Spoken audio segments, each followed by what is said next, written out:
Yeah. I'm excited. This is always a good time. It's always fun to go back and take a look at what got played, what didn't. Well, I guess we'll never know what didn't get played because it didn't get played. But it's always fun to go back and look at what got played and, you know, take notes as appropriate. I have my template already. My template. Very bright. Jesus Christ. Why? Anyway, the template. I think what we ended up doing last time is, can you do night mode in Google Docs? Is that a thing? Does Google Docs have dark mode? I don't even know how do you help dark mode? Search the menus, dark mode. Viewing mode? No, that's not real. I don't need to be viewing. I need to, oh, whatever. Oh, now I can't edit it, can I? How do I get out of viewing mode? View, mode, editing. Yes, okay. Alright, if there is a way to do dark mode in Google Docs, I don't know how to do it. So I guess we'll just sit on the bright white page. Oh god, this is painful. Gonna be under your profile? Like here? I'm not looking at that button on stream. That's a terrible idea.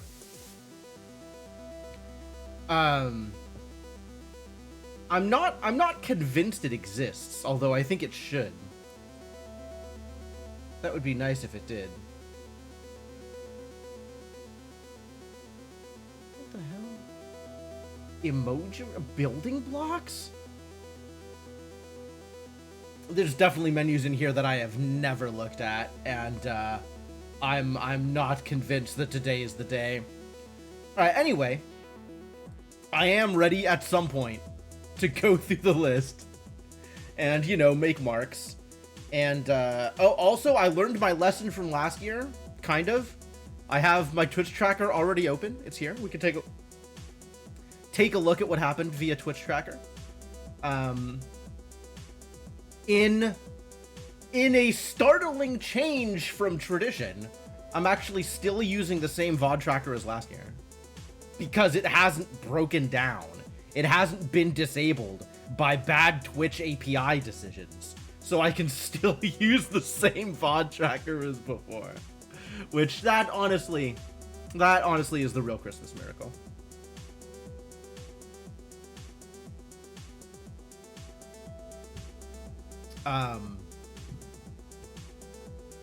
So yeah. That's where we're at. There's an extension that allows it. All right, that is once again not a thing I am doing on stream. I will worry about that later, assuming I remember afterwards. Chrome extension like Google Docs dark mode. I mean, okay, but yeah, that's not gonna happen immediately. But yeah, so I don't know where to start. Do we want to start going through the Twitch tracker, or do we want to start just going through the list? I kind of feel like the Twitch tracker is maybe a good spot to go to afterwards and kind of looking at all the numbers and looking at how it played out. But also, like, it's a decent place to look at stuff just at the start. God, every time I switch to one of these tabs, I'm gonna be just, like, blinded. Why? Oh, terrible news. And I also have my my previous year's lists here, so we can lament the fact that I have not done any of the revisits that I said I was going to. So, yeah, ready to go. Man. So, would you believe that the first new game I played in 2024 was United Penguin Kingdom?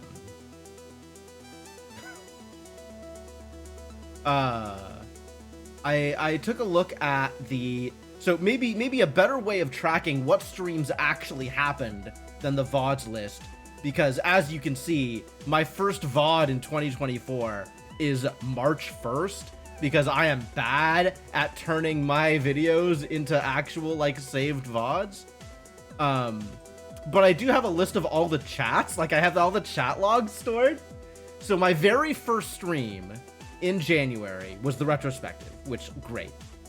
And then, it was, Octopath Traveler, which I think that might have been my last Octopath Traveler stream. Like, we actually didn't end up playing that much more Octopath Traveler. But Octopath Traveler did get played. And we played Cobalt Core. Cobalt Core, right here. I think we were still going through Monster Sanctuary. Wow, was Monster Sanctuary really 2024? Is that real? Monster Sanctuary feels like it was so long ago. That's kind of incredible to me. Okay, yeah, sure. Monster Sanctuary, yeah, I'll believe it.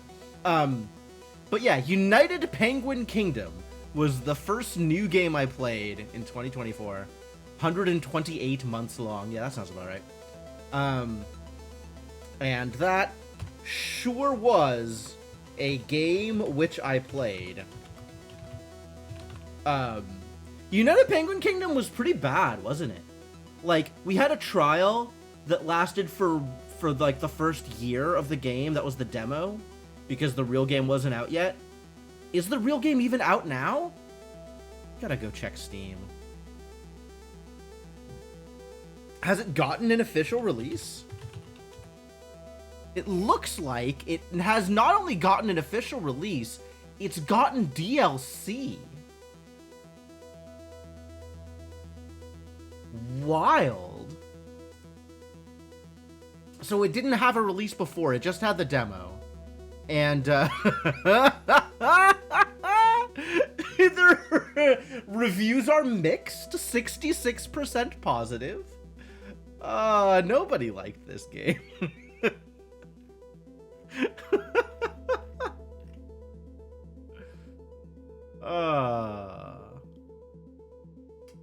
Oh, people are saying that it is mechanically the same as their previous game too, with just a penguin skin on top of it, which is funny. All right. Yeah, it was it did not spark joy. It was very generic. It felt almost like mobile gamey in terms of the effort put into it, and like how the mechanics interacted with each other. Like, it didn't have gacha or anything. It didn't have microtransactions. But it wasn't inspired, and it was sorely lacking in quality of life.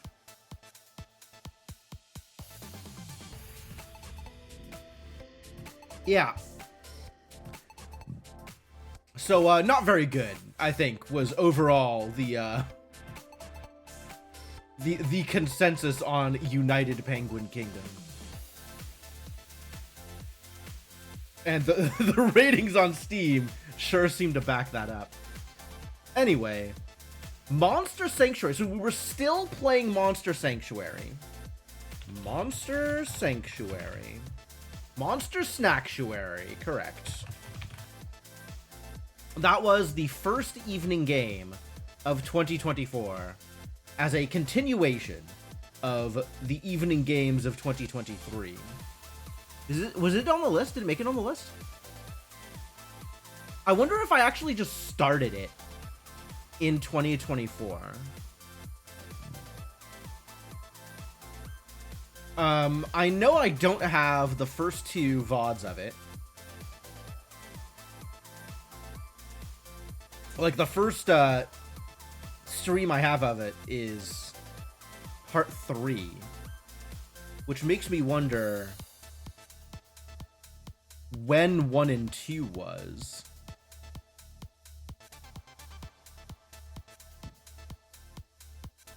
Saw me playing a randomizer. I did actually play Monster Sanctuary Randomizer on stream as well.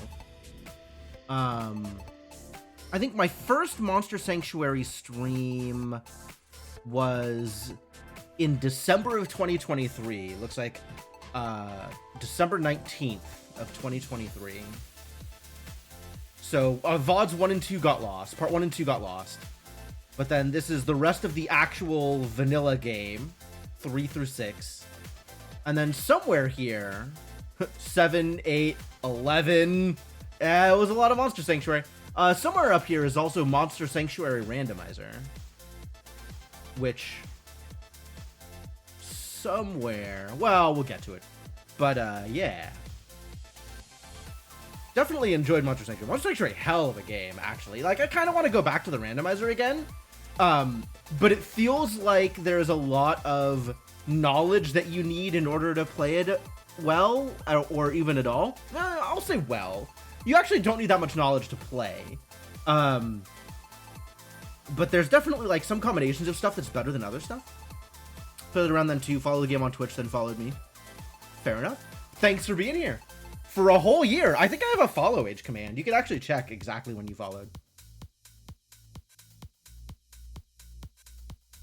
Wait, doesn't it show it if I click on your profile? Like, if I just click on the thing, it'll tell me. Following since February 2024. Okay. Yeah, middle of Monster Sanctuary. Did that not work? Damn. Is Nightbot here? Hang on. Okay, Nightbot is here. Follow since, maybe? At least Nightbot is listening, even if it is not responding appropriately.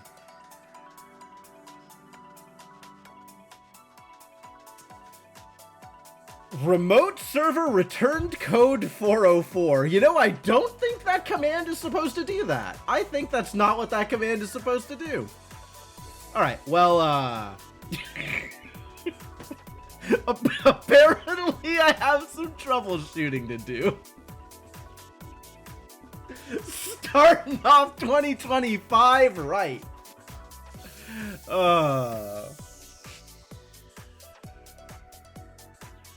Wonderful. Wonderful. But yeah, Monster Sanctuary, a banger. Quite a good game. I very much enjoyed playing through Monster Sanctuary.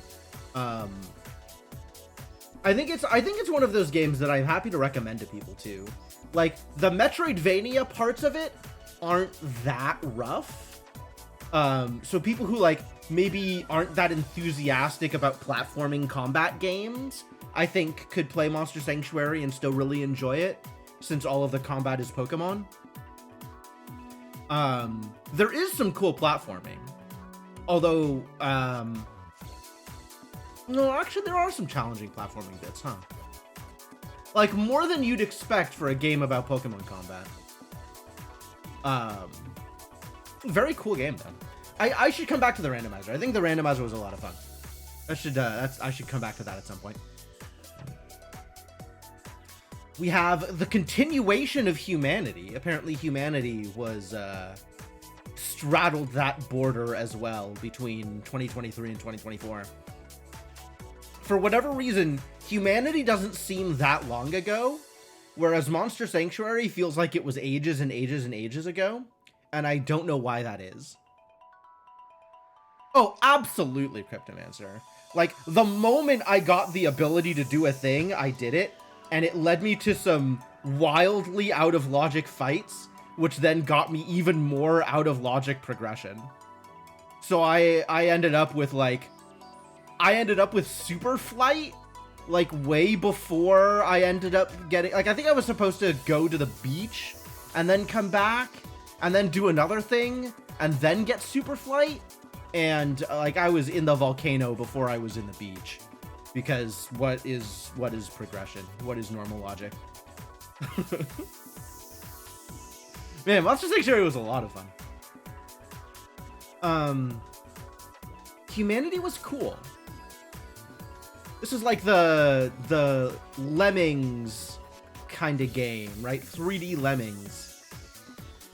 This was fun. They had some really cool puzzles. And then the stuff at the end with like all the combat and the guns and stuff. Most Metroidvania vets do that. I would believe it. I would believe it. It definitely felt like I was getting away with something doing some of those combats at like low level. So that was really enjoyable. I felt proud of myself for doing that. But yeah, it doesn't surprise me that a lot of people do that. It wasn't hard to do it, right? Like, it was a little challenging, but like it wasn't hard to notice that it was there. And once I set my mind to it, it didn't take too long to complete.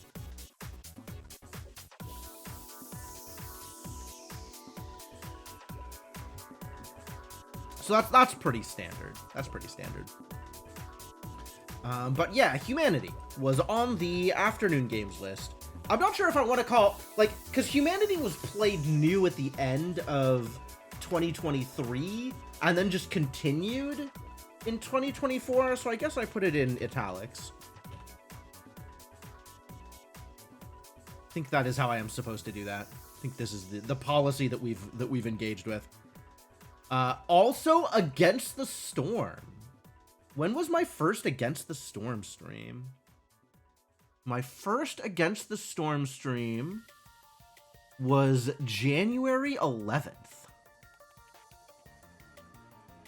Totally remember what Italics. So Italics is a replay, or a game that I first played in a previous year and then continued to play in 2020 in the following year. So I'm not necessarily going to be ranking the games that are in Italics because I already ranked them in previous years, but it is being tracked. They do exist.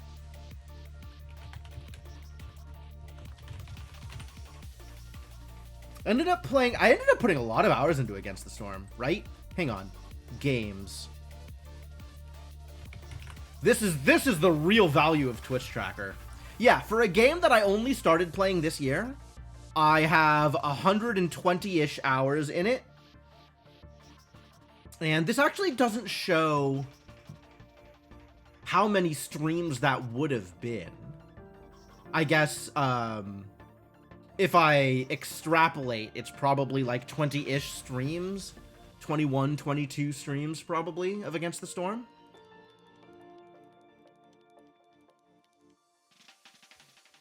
All this year. Pretty good. It was definitely a lot of fun. It was a good game. Very enjoyable. So,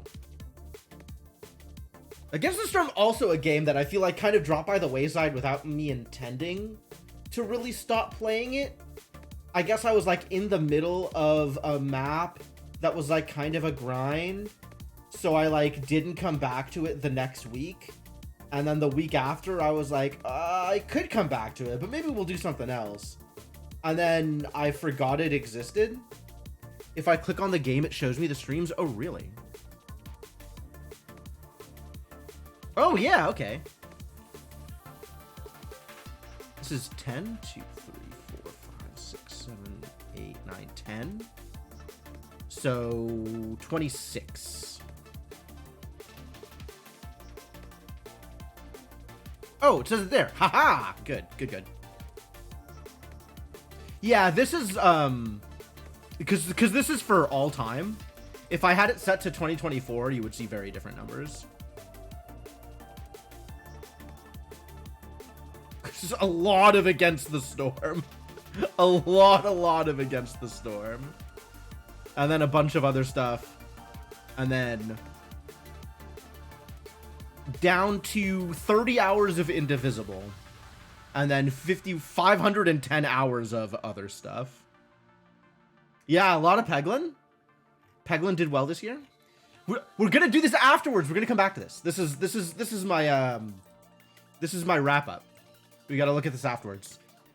Because I'm just gonna spend the entire stream distracted by Twitch Tracker and all of the weird stats that it has. Careful. Yeah, RimWorld is actually still the most streamed game on this stream, despite me having not streamed it for over 2 years. I have put a lot of hours into RimWorld. Man, you would have expected Factorio to be higher up on that list. but I never really started a Stream 2.0 save.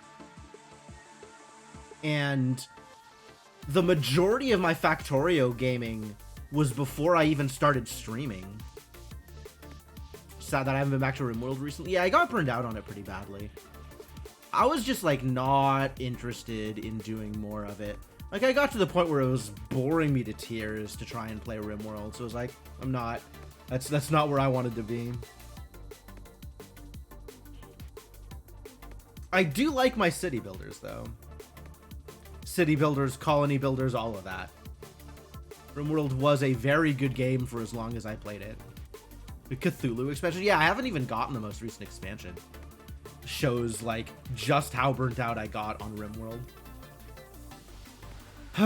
Anyway, Against the Storm, fantastic game. I want to come back to it. In fact, that's going on the revisits list, since I definitely take a look at the revisits list and ever actually revisit anything on the revisits list.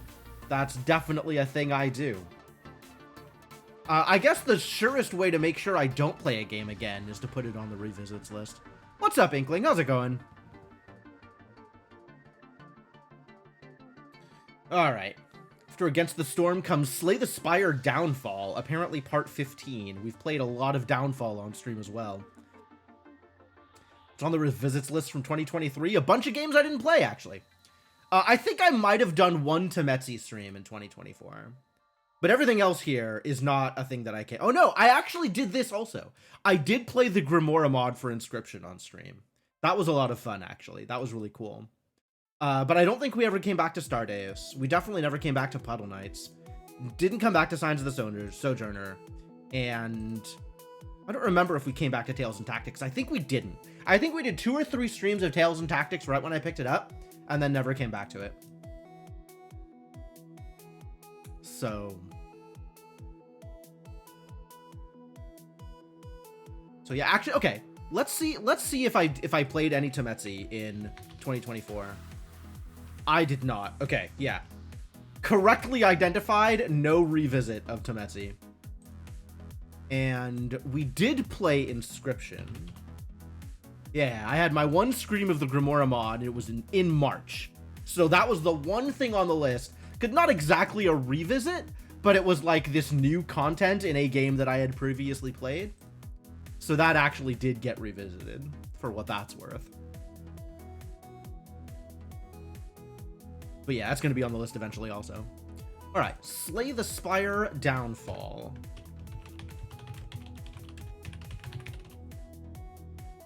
Also a really excellent mod. Like, that's another game that I would be happy to come back to and play some more of. Still on the list of games I could play. I guess Slay the Spire 2 is in development now? Would I play Slay the Spire 2? I mean, day one, right? Like, the moment it comes out, I am definitely playing some Slay the Spire 2.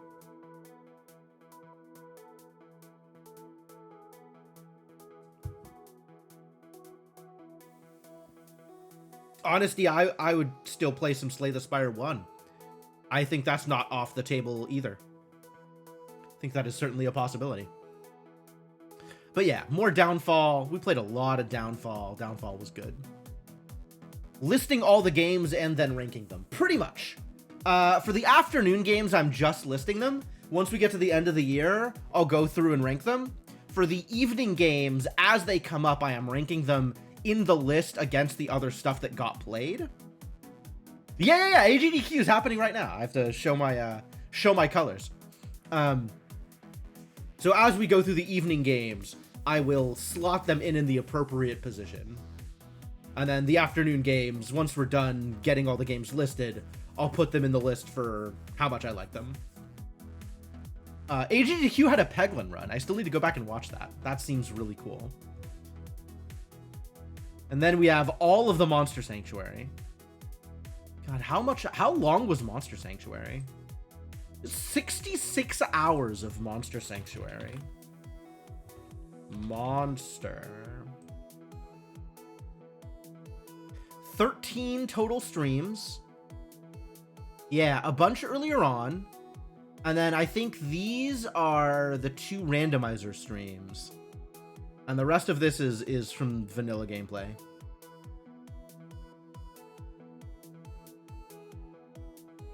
What is this viewers? This is viewer count here. We had one stream with a ton of viewers.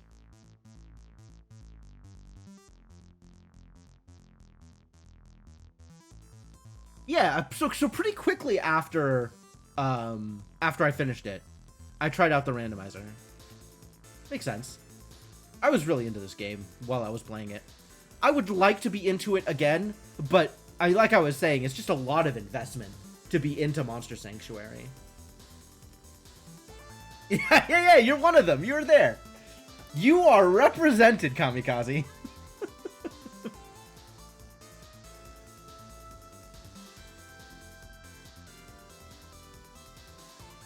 I'm wondering, like, how much work it would be to go back and try playing Monster Sanctuary again.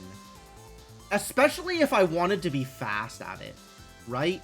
Like, if I wanted to play it in Archipelago, so if I wanted to, like, reliably be able to finish a seed in, like, 3 hours? Is that even possible? I don't even know. Loved it when you played it tough to start it back up. Yeah. Because you fall out of the habit, right? You have a bunch of knowledge about 3 hours is still a long investment. 3 hours is fine. If I could reliably finish a seed in 3 hours, I would be happy to play that under a lot of different circumstances. But it's like, there's games that I could play in Archipelago that I'm not expecting to be able to finish more than like 6 hours, right? Or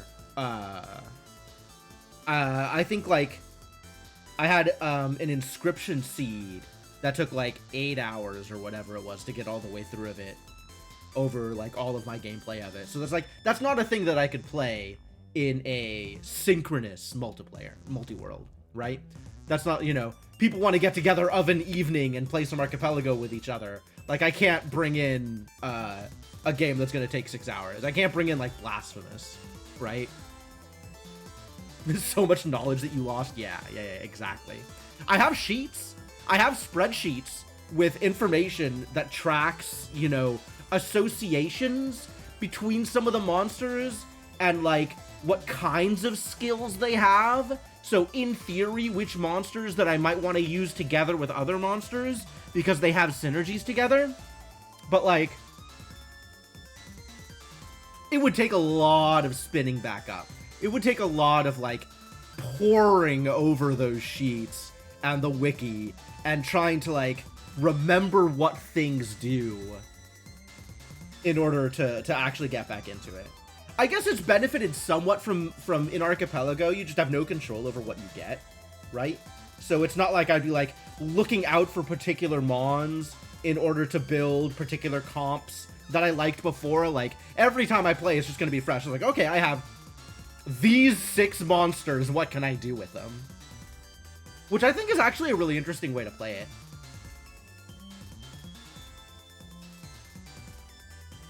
Not exactly Nuzlocke. Like, if a mon dies, I'm not, you know, pitching it for my team. But I do like the idea of limiting how many mons you can actually play with over the course of the game. That's pretty cool. Although that must be a absolute trial to figure out the logic for, given that mons are also your progression. Man, it's a lot to go through. But anyway, yeah, Monster Sanctuary. Would love to come back to the randomizer. Would love to play some more of it. I think my one randomizer seed that I tried to play on stream was like 8-ish hours of Monster Sanctuary before I got to the end. But also I was kind of going everywhere. I wasn't really rushing the end. So, yeah, I don't know. Cyberpunk. Cyberpunk is, of course, here. Played so much Cyberpunk this year, my god. Like, I have played a lot of Cyberpunk, and also I have played a lot of Cyberpunk this year. But yep, there it is. 52 hours of Cyberpunk. That's actually not that much for this year alone. We have 2 streams here, all really spread out, right? Are all of these, like, Phantom Liberty streams? You thought it would be more? Yeah, I kind of thought it would be more, too.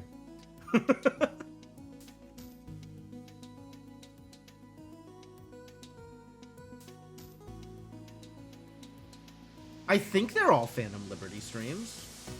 Starting January 19th.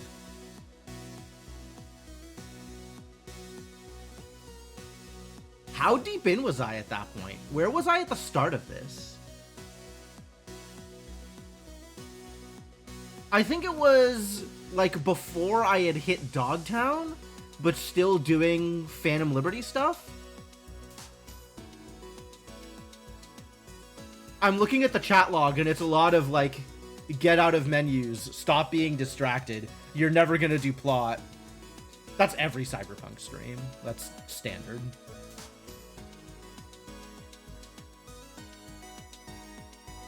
But yeah, Cyberpunk a good time. I guess if it's like 2.0 part 12, 2.0 is Phantom Liberty. Where should I check? How deep in was this? Where am I? This is Frank Warpigs. I don't know what this is. This is still Talk to Rogue. Okay. Tiny Mike? Well, I have no idea who any of these people are. All right, well, I know who this person is.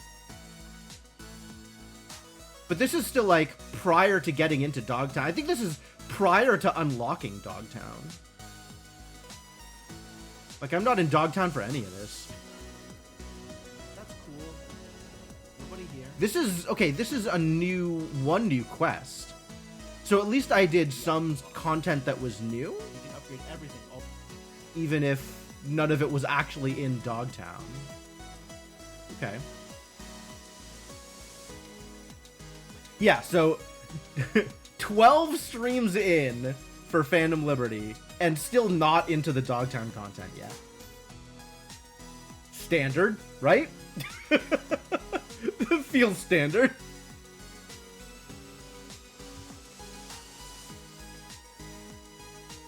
Actually, if we think about it, 16 streams is 1 to 2 streams a month, like 1.5 streams a month. I didn't think it was going to be more than that. I thought it was going to average around 2 streams a month. Maybe a little bit less, right? I thought it would be closer to 22, maybe, streams of Cyberpunk. Because on the whole, I was playing it about every other week. I guess maybe closer to every 3 weeks.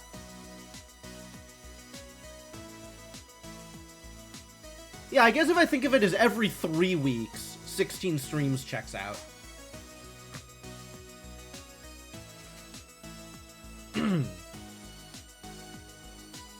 Alright, yeah, that feels about right.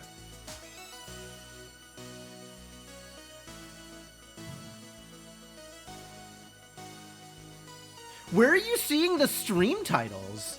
Is that listed here? Because I know I don't have that in my VOD list. Because the old VODs, you clicked on the stream from that list? Really? That works?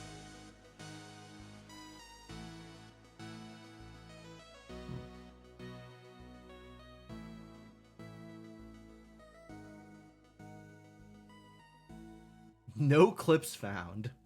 Find VOD. Ah, yeah, the stream title is here. Okay. So if I go to the January 19th stream... Okay, alright. So this is still me trying to date Judy. Yep. Which is very early on in Phantom Liberty content.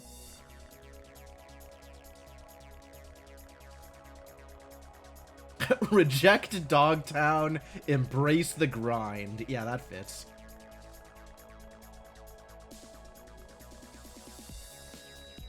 Wait, so this has this, like, viewer chart for it, but the other stream for it doesn't? My stream titles are an art? Thank you. I work very hard to try and be funny for my stream titles. If nothing else, I want at least my stream titles to catch attention and be humorous, even if the rest of the stream is completely forgettable. Oh, this is a short one. That's probably why it's not showing viewer info. Hour and a half. Yeah, 4 hours, and then I can see viewer info. I guess it requires a minimum amount of time before it can show this info. That looks like it's tracking about every hour or 2 hours. Okay, cool. Priorities. Yeah, kinda. It's because it's like the first thing I do in a given, like, you know, when I'm getting ready to stream, like right at the beginning of the stream is when I'm high energy, when I'm like psyched to be there, when I'm not, you know, just tunnel visioned on the game and being more engaging and stuff. So it's like, yeah, right as the stream starts, figuring out the stream title, that's absolutely going to be when I'm, you know, at my best.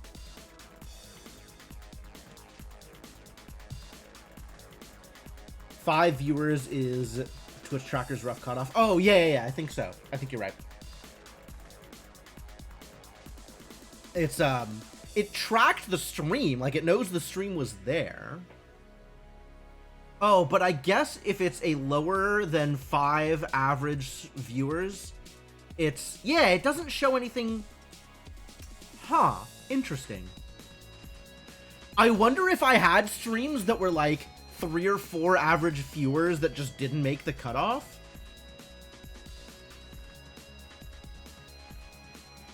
Like if I total up the hours on these streams, is that gonna match the time streamed here?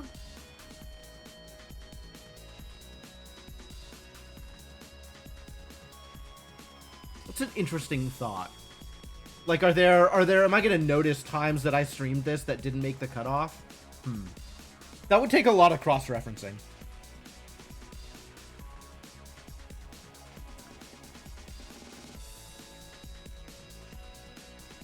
I guess if we ever see an average number below 5, we'll know one way or the other, right? Anyway, Cyberpunk. Also a good game. Happy to play more Cyberpunk. Played a bunch of Cobalt Core in 2023 into 2024. I think we kind of did everything in Cobalt Core, right? That's why Cobalt Core, like, haven't really gone back to Cobalt Core since I unlocked Cat. Maybe did it once or twice. And was like, okay, well, we've done all this stuff. So there's not that much more stuff to do. Somebody was talking about Cobalt Core mods. Like additional characters, additional cards added, additional events. Did I ever play modded Cobalt Core? I feel like there might have been one stream where I played modded Cobalt Core. But maybe I didn't. Maybe I just didn't. That would also be believable. I would believe that I did not play modded Cobalt Core on stream. I definitely thought about it. There was at least one Cobalt Core stream where there were modders in the chat and they were talking about, you know, one of the mods that they like, playable frog guy or something was one of the mods that had like weird missile shenanigans, encounters and stuff. I don't know. I don't think I ever actually played it. I think they were just talking about it. Maybe that's a thing I go back to. Maybe we revisit Cobalt Core in order to play modded Cobalt Core. I guess I can add it to the list.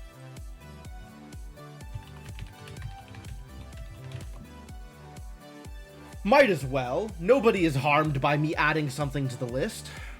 Except maybe my chances of actually playing the game.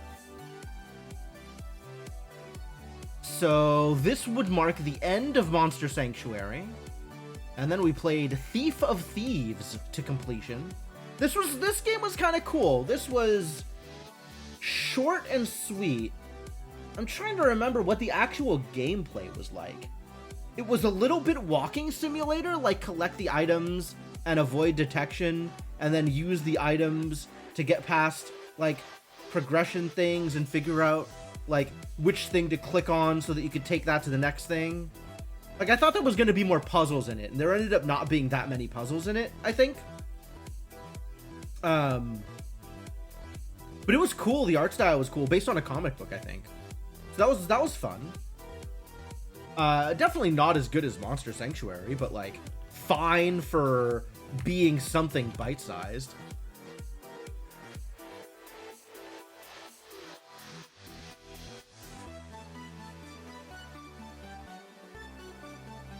Yeah, I think overall, like, I remember the vibe of the game, and I remember some of the experience of the game, but I don't remember the gameplay of the game. I wonder what that says about it. Kind of forgettable, I guess. But enjoyable nonetheless for what it was. Pop into the VOD and look. I have that ability. It's true. Let's see what's going on. All right, you can stay muted. I don't need to. Yeah, it was a bunch of walking around, and then depending on who you interacted with, like you could pick pockets or stuff, something like that. You could look at stuff here. What's up, Orisk? How's it going? Right, and then there was like all this stealth stuff, like I had to get around the corner here and not get noticed. Spot cameras optional. Listen on discussion, just stand there and listen. Yeah, I really did like, oh, there are a couple of puzzles here, right? Like this is a puzzle that I had to engage with. Yeah. Couple of puzzles here and there. There was like the lock-picking mini-game was the same each time. Then this was like a chase sequence. I had to run away from whoever was following me. Okay. Yeah. Very much got caught. That went really poorly for me. Yeah. Okay. All right. I remember that game. It was a good game. Had a campaign mode and then it was done. Yeah, I mean, I finished it in one stream, right? It was like 5 hours of gameplay. So that was all of Thief of Thieves, I think. But it was enjoyable. Rhythm Doctor, next on the list. Remember Rhythm Doctor? Rhythm Doctor was good. All right, Rhythm Doctor is on the list, and it was a new game for 2024. And I don't know that I will ever go back to it, because I think I played most of the things in it that I intended to play. Rhythm Doctor was a hell of a game. I have, I think, a VOD of the dog remix of one of the songs. Did I finish it, though? I finished most of it. They keep coming out with new content every once in a while. Like, I think for when I played it, I finished as much as there was. Although, there was still, like, harder versions of some of the songs that I didn't play. Trying to remember how much more of it there is at this point. Like, they've done collabs with a bunch of other people. I actually found another rhythm game through them that I played a bunch of off-stream.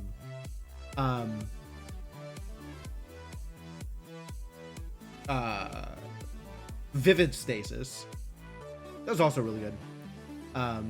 Vivid Stasis is more like fundamental rhythm gaming, like more Beatmania style rhythm gaming. But Rhythm Doctor was very cool. Yeah, I don't think there's any more storyline that I can unlock, if I am remembering correctly. Although I guess they do like side stories for their collabs, and I've explored some, but not all of those. So there might be enough content to bring Rhythm Doctor back for a piece of a stream at some point.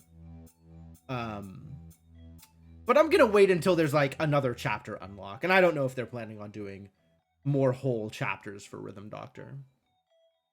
Actually, if I look up Rhythm Doctor right now,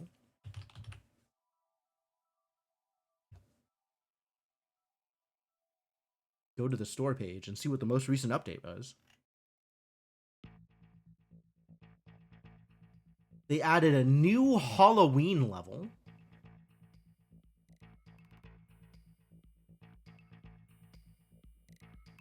And then, yeah, mostly what they've been adding has been crossover stuff.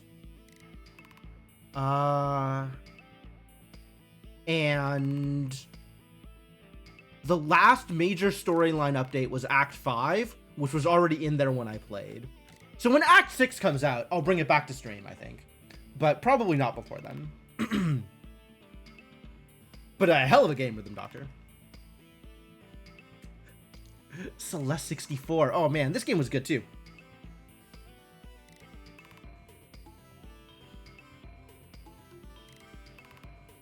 This game was such a trip.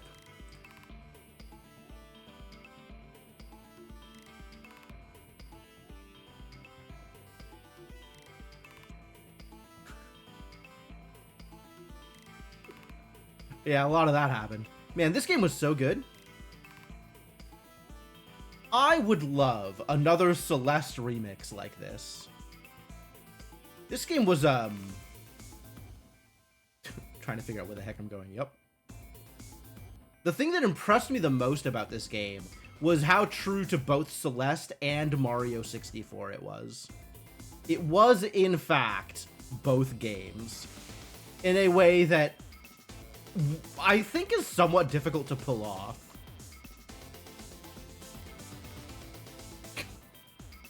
Man, what a great game. A lot of fun to play around with. I think I ended up doing this as like 2 hours, right?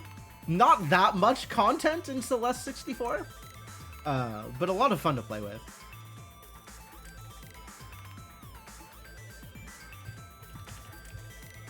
I'm gonna put it here. I'm not even sure that it belongs in the evening. Like, I played it in the afternoon. I guess if I had thought it was longer, I would have played it as an evening game the way that I did Celeste normal. But, it was short enough that it just fit into an afternoon anyway, so left that one alone. Ah, Weird West. Man, Weird West is in a weird place for me. Like, I played it, and I think I enjoyed it. I was engaged while I was playing it, but I pretty quickly got to the point where I just didn't really want to play any more of it. And I don't actually know what that's about. Like, I'm not positive that I could explain why Weird West didn't work for me. I think it was pretty good at what it was doing. Maybe something about the quest structure turned me off, or something about how the exploration worked. It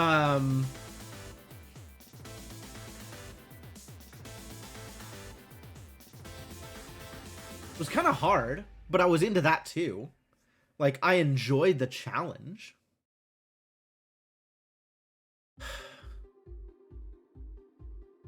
But yeah, I think at some point, just the progression, maybe there just wasn't enough progression.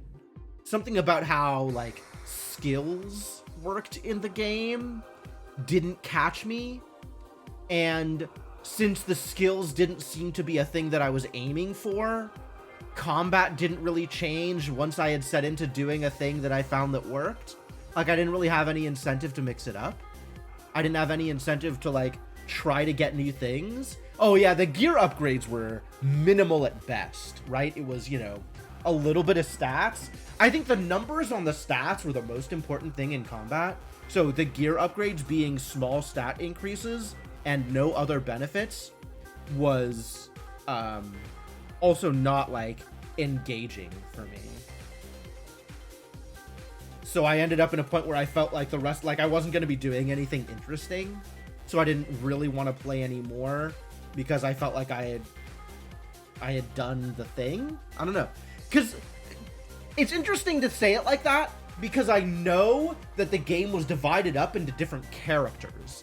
And I barely saw character 2, right? We made it through Act 1 of the game out of 5. And each act is an entirely different character that you are following along with their own unique story and presumably pretty different mechanics. So even getting a new character and playing around with it wasn't enough to keep me interested in the game. So yeah, something about it just didn't quite land. I don't know. It's hard to say, because I do think the game was good for what it was doing. And I think if maybe the vibe landed better for me, if I was more interested in this kind of, you know, Cthulhu-esque Manifest Destiny West, I probably did, Cryptomancer. I probably did explain it. I just, this is, you know, me trying to reconstruct whatever it was that I explained before.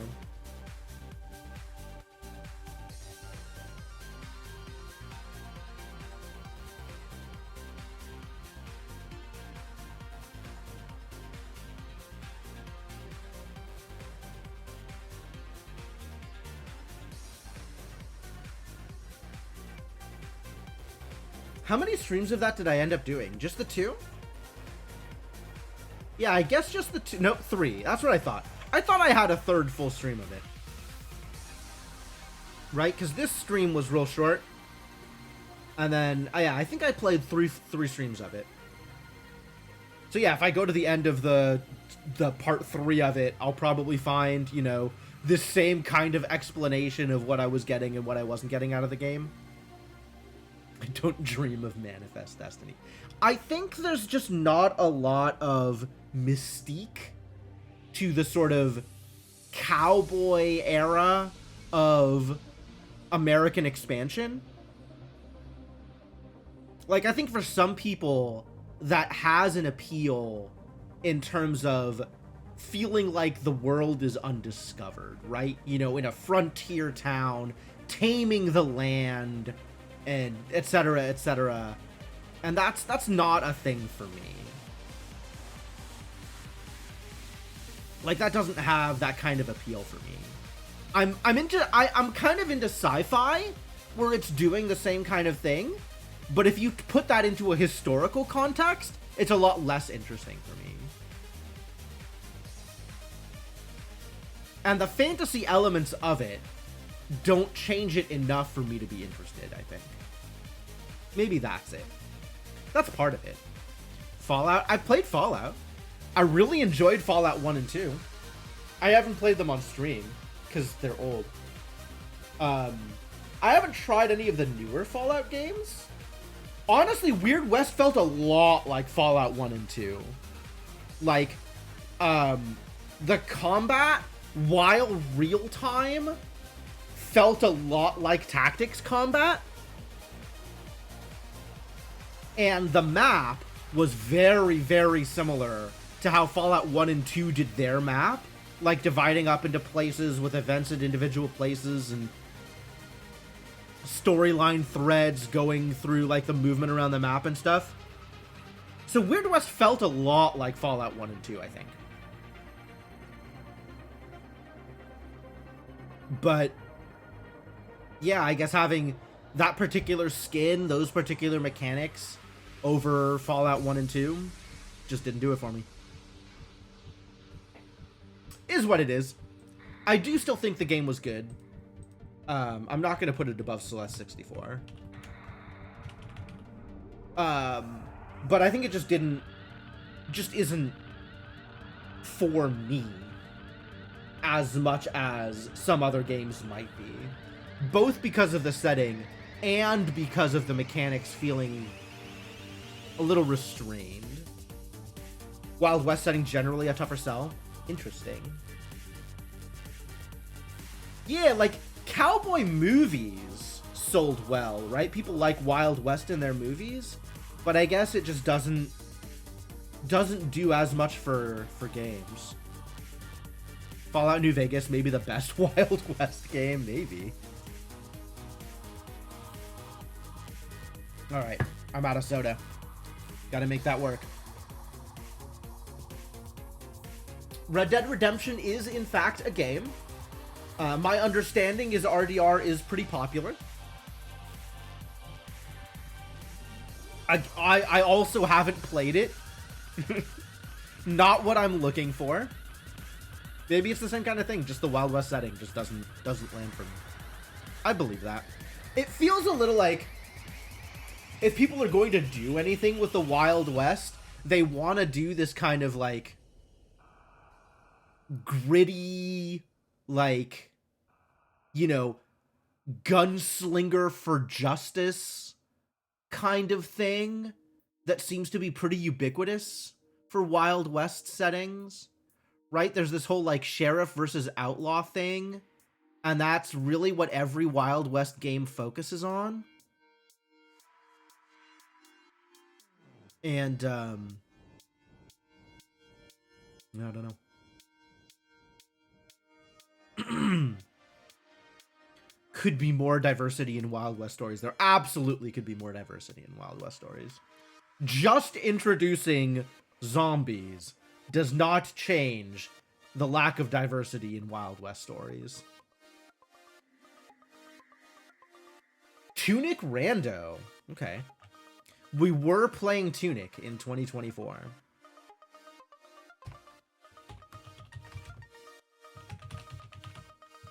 Unsurprising. Tunic Randomizer, fantastic game. Tunic, a fantastic game. Tunic Randomizer, a fantastic randomizer. You already know this.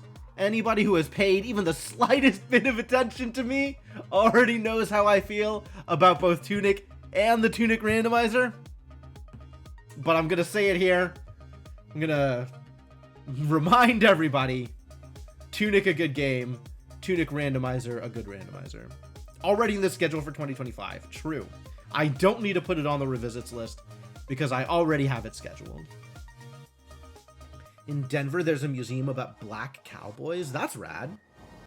Yeah, like I would check out a museum about, you know, the Wild West and the 49ers and the Gold Rush and all that stuff. Like, I'm interested in the history because I think the history of it is interesting, but I just don't think it's a good setting for the kinds of stories that I want told. And I don't think it's a good setting for particularly good mechanics. I think the mechanics that people usually resort to for that kind of setting just isn't as interesting as the other kinds of gameplay I'm looking for. So yeah, Rhythm Doctor, Peglin. Turns out Peglin is here. Are we surprised? We are not surprised. Nobody is surprised at the presence of Peglin on the afternoon games list. How much Peglin? I played a lot of Peglin this year. Wait, how much Peglin have I played all time?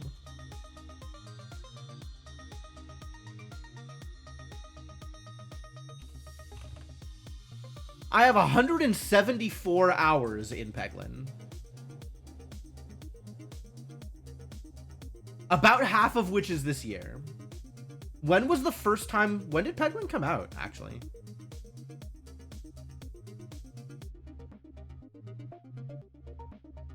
What if we look at all time for Peglin? My first Peglin stream...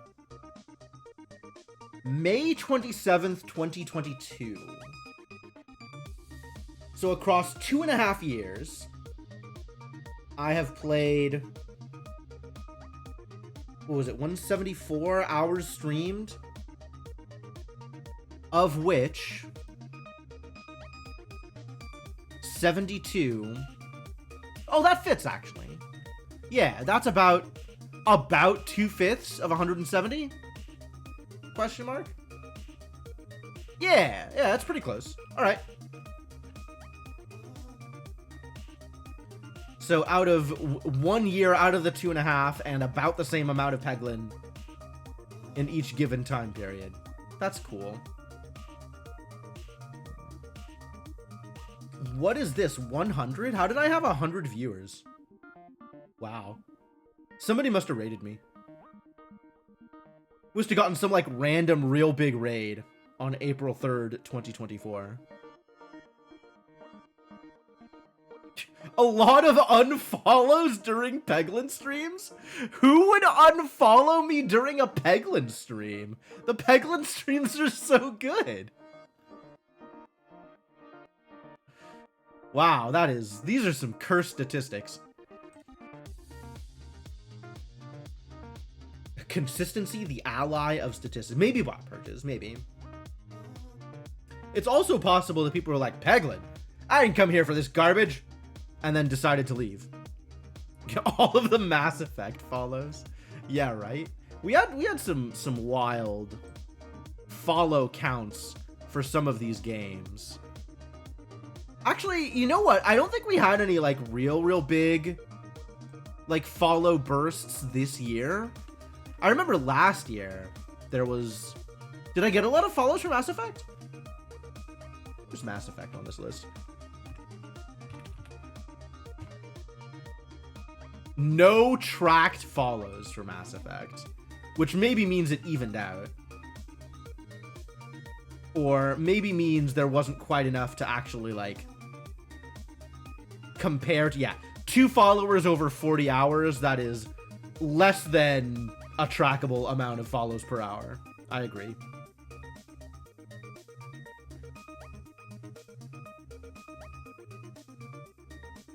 Followers per hour, yes. Less than 0.1 followers per hour.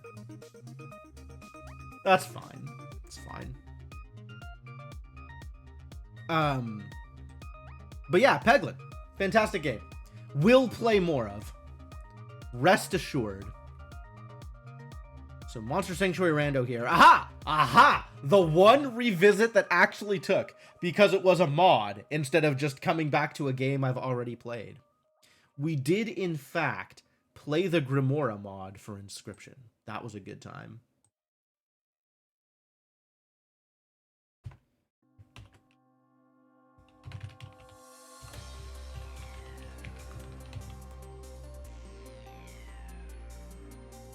That was really well put together, too. Did I have complaints about it when I was playing it? I feel like there was some amount of, like, oh, it could be longer. They could have brought in some more interesting stuff. They could have done more with the 3D part of it. I think they didn't do much with the 3D part of it, and I felt like they could have done more with that if they had wanted to. But as far as the actual gameplay for the Grimoire mod went, I thought it was pretty good. Although my decks did end up kind of samey. Like, I don't think I ended up with a lot of variety in the different decks that I built. I think they all kind of... There was like 1 or 2 really important early game plays, and then you kind of built towards either one of the combo pieces or one of the big things, and it was like there was only so much that you could do with it. But that's kind of Inscription in a nutshell, TBH. Like, you have only a few ways to really generate resources in the game. So the stuff that actually gives you any kind of boost in resource generation is really valuable. And then you kind of need to find your way into some combo pieces in order to do anything, right? I don't know, I feel like that's less true of base Inscription. Especially Act 1. Act 1 Inscription is like... I feel like there's a lot of variety in terms of the stuff that you can do in Act 1 Inscription. Although there's definitely some things that work better than others. Like, notably, some specific combos or, like, upgrades that you really want. So, certain pieces that work together really well because of the 5 life thing. Like, you do 6 damage and the game is just over, so if you can do that on turn 2, then you just win the game. Like, that's pretty good. I've heard good things about that. Not really room for a control deck in the Inscription meta. But I feel like it was a little bit more limited in the Grimoire mod. Which may be an indication of why I never went back to it. Maybe. I don't know. Hard to say. Chance of Sinar. My god, I love this game. I was super into Chance of Sinar. This is exactly my kind of game. God, Chance of Sinar, what a game. Alright, top of the list, get in there. Monster Sanctuary, great. I liked Chance of Sinar even more.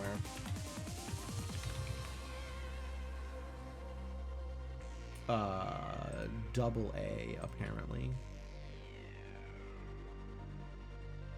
Like, Chance of Sinar is so, like, exactly tailored to the kind of thing that I like to do. The kind of puzzle solving and language stuff that it was doing. And oh my god, I really like that game. I do wish the ending was better. I wish the ending was kind of I wish the last act had felt less rushed. But other than that, fantastic game. Yeah, exactly, Garrett. Seemed like my comfort zone, learned a little bit of who I am. That's cool. That's cool. Yeah. Chance of Sonar is a very me kind of game. Man, I'm so glad you stuck around, Kamikaze. That's like, there's been a lot of people who have joined, you know, very early on in sort of the stream's life, and just really latched on for like the Witness and Talos principle. I think is where the majority of my regulars have come from. So it's really cool to see people who have joined in during other games and then stuck around past that, because it's rare. I think it's really rare for people to join up for a game and then come back afterwards for a different game. Aww, thanks. I very much appreciate the compliments. Yeah, I'm glad it works for you.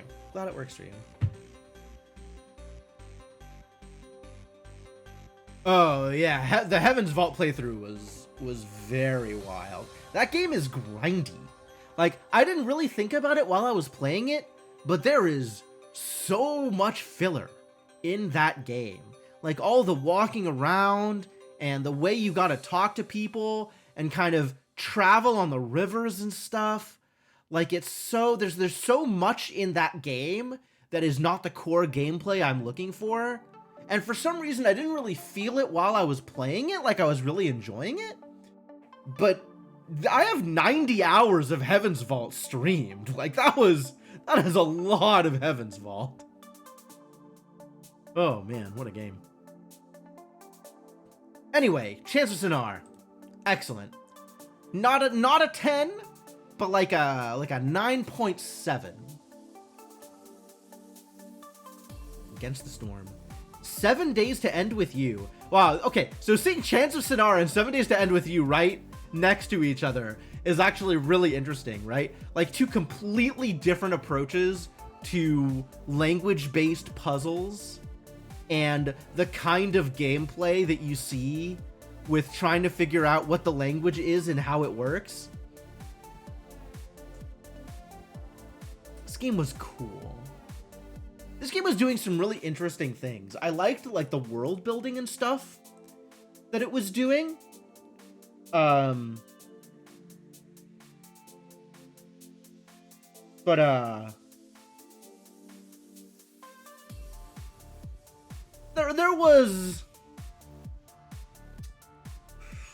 was some, like, preconceptions that the author of the game was working with, right?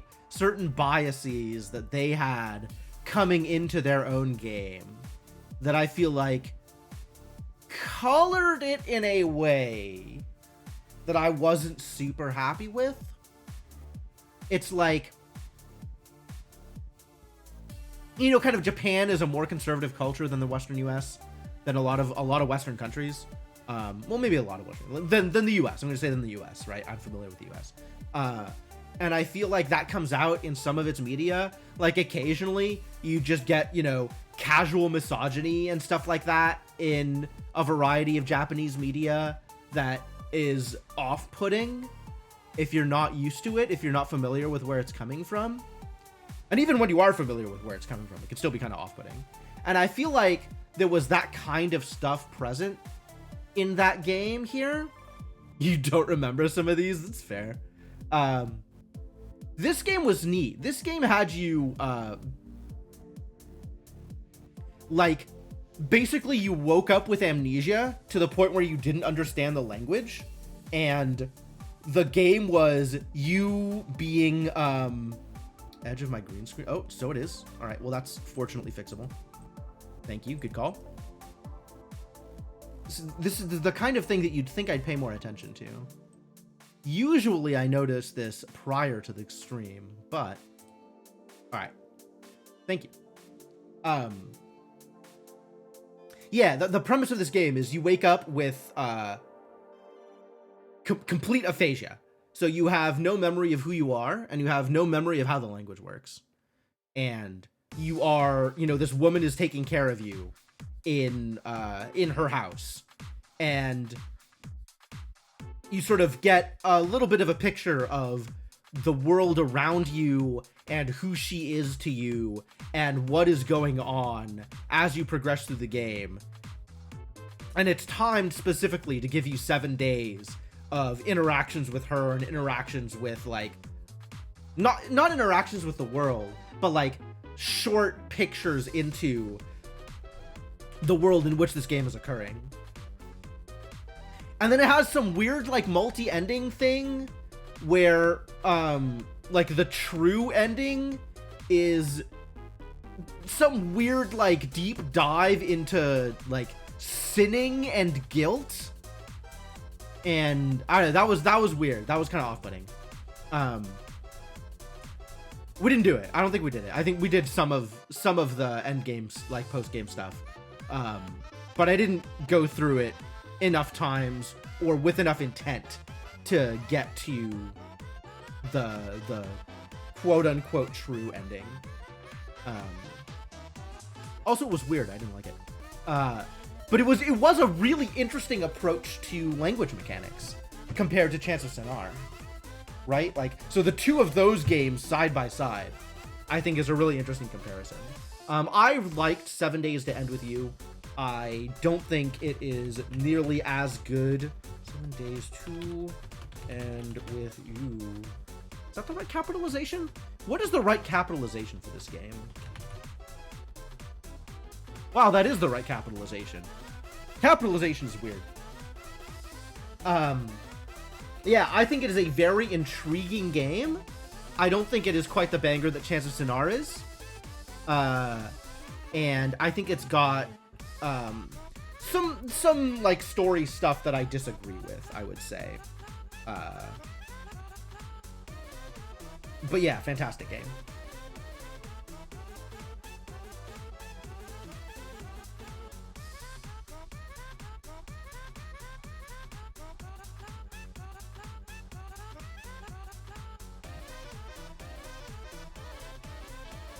And then moving on, we have Salt and Sanctuary as my next evening game. Lowercase prepositions is generally correct. Yeah. I mean, I wrote it down correctly, so I was right. I just looked at it and was like, this is weird. It is weird, but it's also right. Salt and Sanctuary was fine. It's interesting, we played Salt and Sanctuary and we played The Last Faith this year. And the comparison between those two is fascinating. And then also, like, I'm still remembering my Blasphemous playthrough. Blasphemous 2 is out, by the way. I have Blasphemous 2. At some point, I'm gonna play it on stream. But all of these, like, Metroidvanias, 2D Metroidvanias that are heavily inspired by Dark Souls.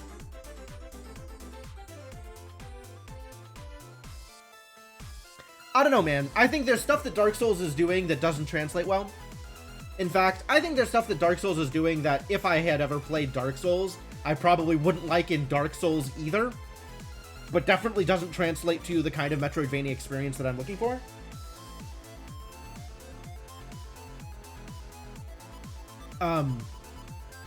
Salt and Sanctuary, I think, especially bad in that vein. Last Faith handled it a bit better. And Blasphemous is even further away, like, kind of abstracting a bit more away from Dark Souls. Just more reveling in the kind of, like, chunky, dodge-based combat, which I think is the good stuff. And then the systems and mechanics is a lot less interesting to me. Like, the Dark Souls system and mechanics, I think, is not very cool. So the more the system and mechanics stray away from Dark Souls while keeping that sense of weighty combat, like that's the kind of direction that I like for those games.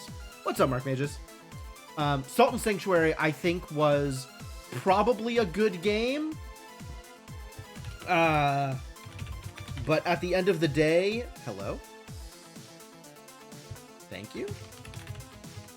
At the end of the day, didn't land with me as well as it might have with some other people. What a year, what a year. Definitely a year full of things. A lot of things happened this year. Achievement hunting was a lot less what you wanted. Oh, sure. Yeah, I don't know that I ever did much achievement hunting in Blasphemous. There was a certain number of things that was like, you have to know that this thing is coming and then deal with it appropriately. Like, you cannot get it on your first playthrough without being lucky or being told. And that stuff is not as appealing to me. Like, I am not particularly interested in starting new games, in starting a game over in order to get achievements.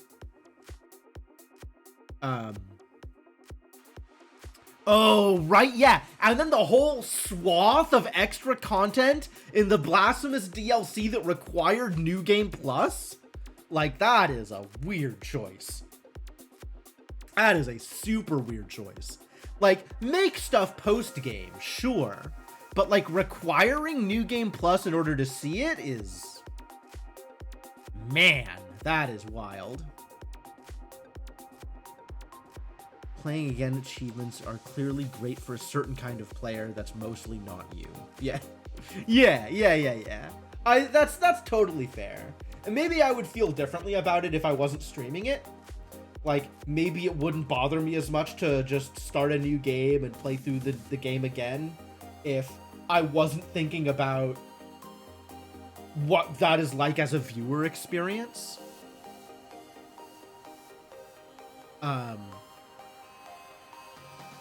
But yeah, for my purposes, that's really not what I'm looking for. If NG Plus as the game starts here, then the base game needs to be shorter. That's certainly a way to approach it. I mean, I like the idea of having new stuff in NG Plus, right? Like something that is qualitatively different in New Game Plus rather than just different numbers.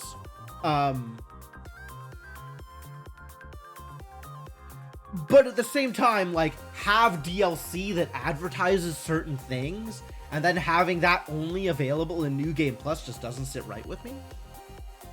Generally, completionists can't get into perfect boss fights or skipping things, sure. Yeah, I mean, there's definitely going to be, you know, some stuff that is more interesting to you as a player, and some stuff that is less interesting to you as a player. And even if you want to do all the things, you know, no hitting a boss fight is... not necessarily a content in the way that I usually think about it. Like, I'm not usually going to revisit boss fights in order to do them better, unless there is something that I get out of it, like Monster Sanctuary, right? You know, you get more stars out of a boss fight, you get better rewards. But in something like Blasphemous or something like The Last Faith, like, no hitting a boss fight just for the sake of the achievement is like, I don't want to do that. That's not... I achievement hunt as it, like, if it's easy to do is the wrong way to phrase it. If it's something that, like, isn't too far out of my way, right? Like, if I have to restart the game in order to get an achievement, that achievement is an achievement I am not getting. Pretty much categorically, right? If it's going to take 3 hours of going through content that I've already been through in order to get an achievement, like, I'm not going to spend that time on that thing. Like, there has to be a reason for me to want to replay the game, and an achievement is not it. There has to be additional content. There has to be a way to play the game differently in order to sell it for me.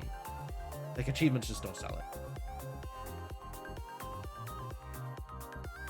Wait in this spot for an hour for a timed thing. Yeah, right?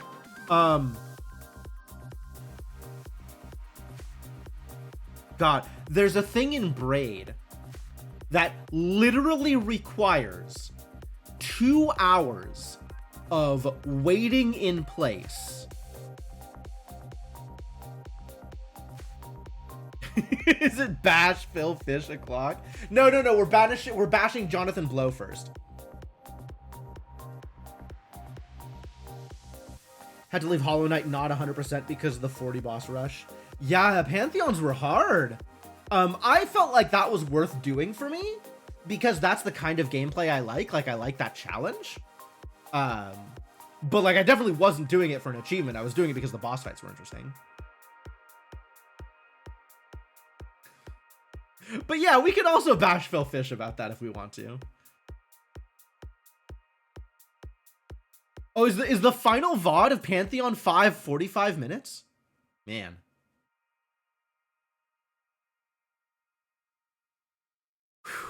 Okay, it was about like, how many hours was it of trying P5 in order to get there?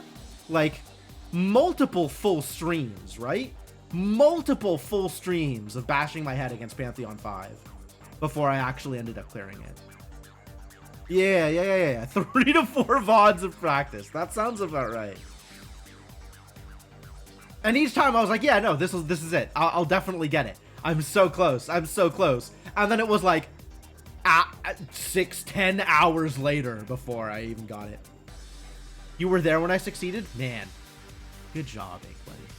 You were there when it happened. You were in the room when it happened.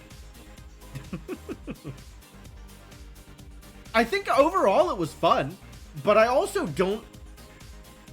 I think that might also have been the most frustrated I have been on stream trying to get through P5. Like, there have been other times where games have made me frustrated. I think Pantheon 5 was the only time I have been that frustrated because of a game. Oh yeah, the 3 Mantis Lords fight! Yes, the War Sisters or whatever it is. Love the Mantis Lords fight. That was so good. Certain combat is satisfying gameplay. P5 was just concentrated content. Yep. That is how I felt about it. Like, I am a fan of boss rushes, especially when the bosses are different. And that was the thing that really drew me for Pantheon 5. Like, for the Pantheon stuff in Hollow Knight, was it wasn't just the boss fights I was used to.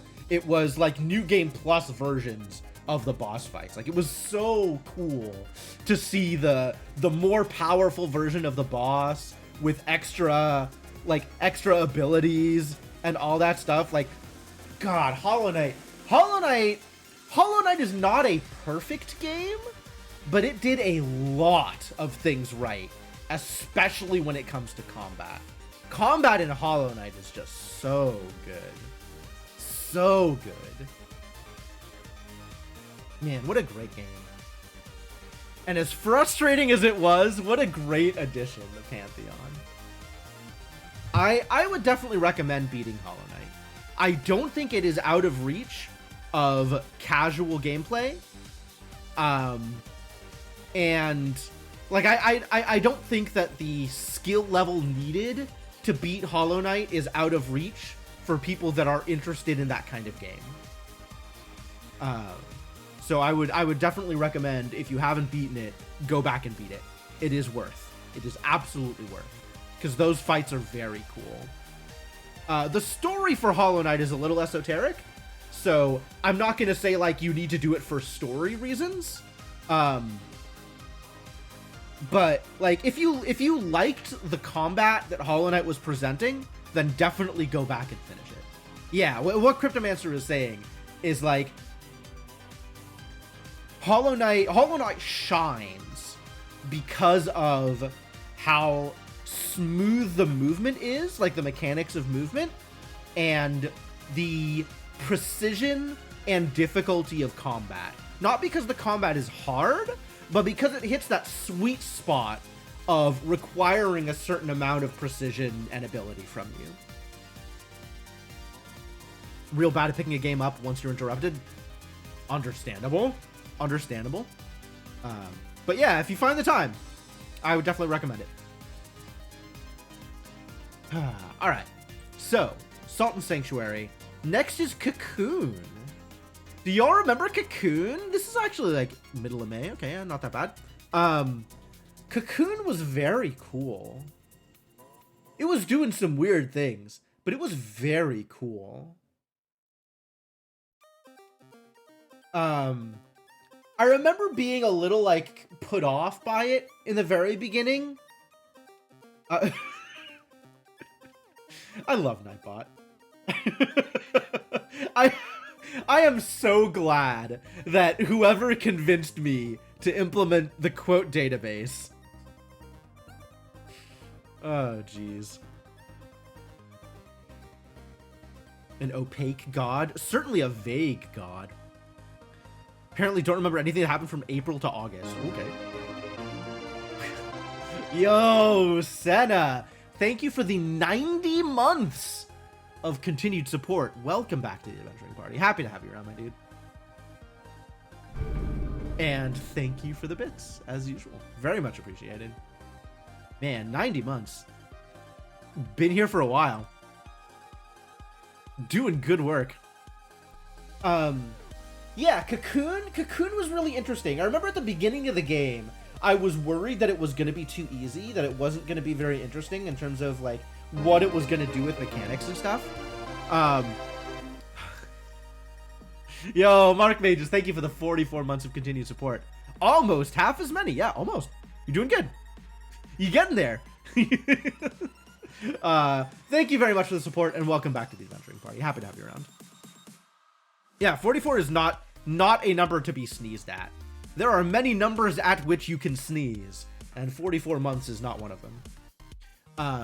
But yeah, like, once you start getting into Cocoon, once you started getting into, like, I think it took getting to the second, maybe third, depending on how you're counting, world, before Cocoon started feeling interesting. And at that point, I was hooked. Increasingly smaller numbers. Garrett, thank you so much for the 35 months of continued support. Welcome back to the Adventuring Party. Happy to have you around as well.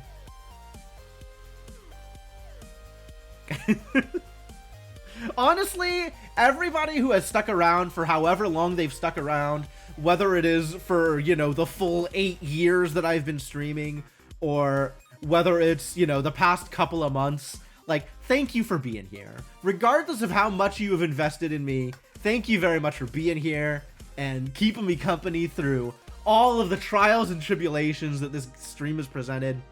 And a special thank you for, you know, people who have given me money. I appreciate money.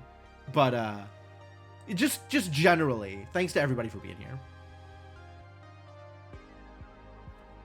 The best cheer month anniversary. Yeah, you've gotten a lot of mileage out of 35.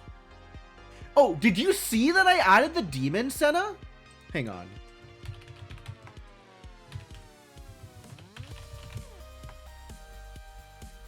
Yeah. It's not, Thank you, Darkstar, for your generosity. And congratulations, Kamikaze Maniac. I hope you appreciate the fantastic emotes you now have access to. But yes, Senna, I have added the demon. The demon is on the list. I did that a while ago, to be honest. Why don't I press it and see? Special for you, Senna.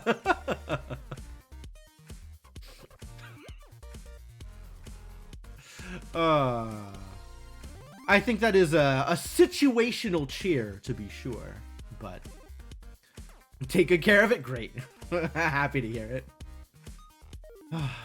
But yeah, thank you everybody for being here. Thanks especially to everybody supporting me, and you're all awesome people. Like, thank you for hanging out. I very much appreciate the community that this stream has built up around me. You're all great people. The Twitch retrospective part for most popular emotes. Oh yeah, there's like stuff with that in Twitch Wrapped, right? Your clipped audio, your cheers are overkill, and paralysis of choice means nobody uses them. Yeah, I've tried to keep it limited to stuff that I thought was interesting, or stuff that I know people would use. because there's definitely stuff that I could just throw on, but there's a bunch that just don't go used. So I'm not gonna get rid of them since I've already added them, but it does mean that I'm a little more careful about what I add, because I want it to be stuff that people will use. Like I want it to be stuff that people will be excited about, right? And well, some of it seems to work, not all of it for sure. Anyway, Cocoon was great is the point I'm trying to make. I really enjoyed Cocoon, and I think it came together really, really well. I feel like it's somewhere in this range, 2, 3, 4. I think it's at least 4th on this list.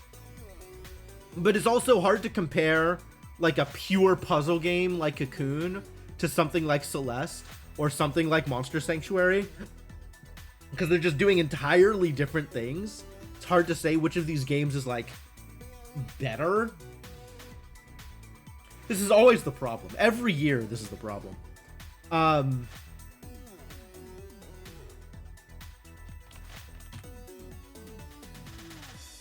I think I want to put it... I think I actually want to put it here.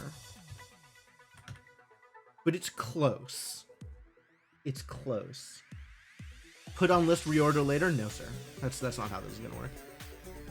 Reordering later is just the deepest of rabbit holes. I do not want to engage with reordering later. If I had the images, I could also use tier maker. Ooh.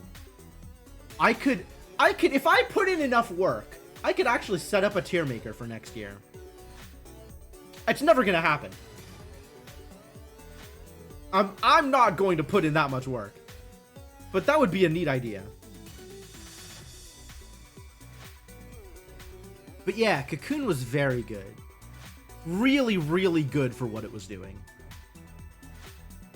And then I'm into more stuff that I have, more afternoon games that I've played before. And then They Bleed Pixels. This game was really interesting. Surprisingly difficult for what it was doing. And created an absolute banger of a clip. I mean, yeah, I would these are probably the graphics I would use, right? Like the title screens. I think that this is what I would use for Tier Maker. I didn't get all the way through They Bleed Pixels. I think there was like a level, like an act, a chapter collection of levels that I didn't get to. But hang on, I gotta find that clip because this is a really good clip.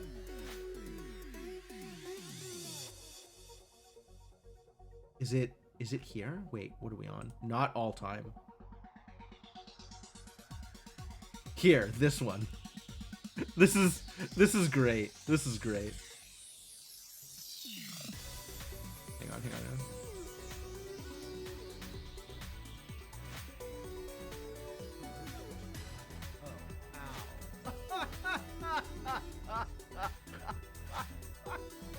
Hang on. Hang on. I gotta rewind it. Because I think I audibly say, what does this switch do before I hit it? Hang on. I'm gonna pause this. What does this switch do? Oh, ow.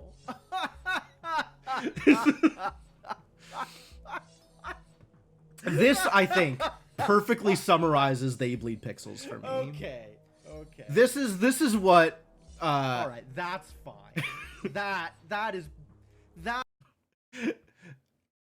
This is what perfectly summarizes the design ethos of They Bleed Pixels.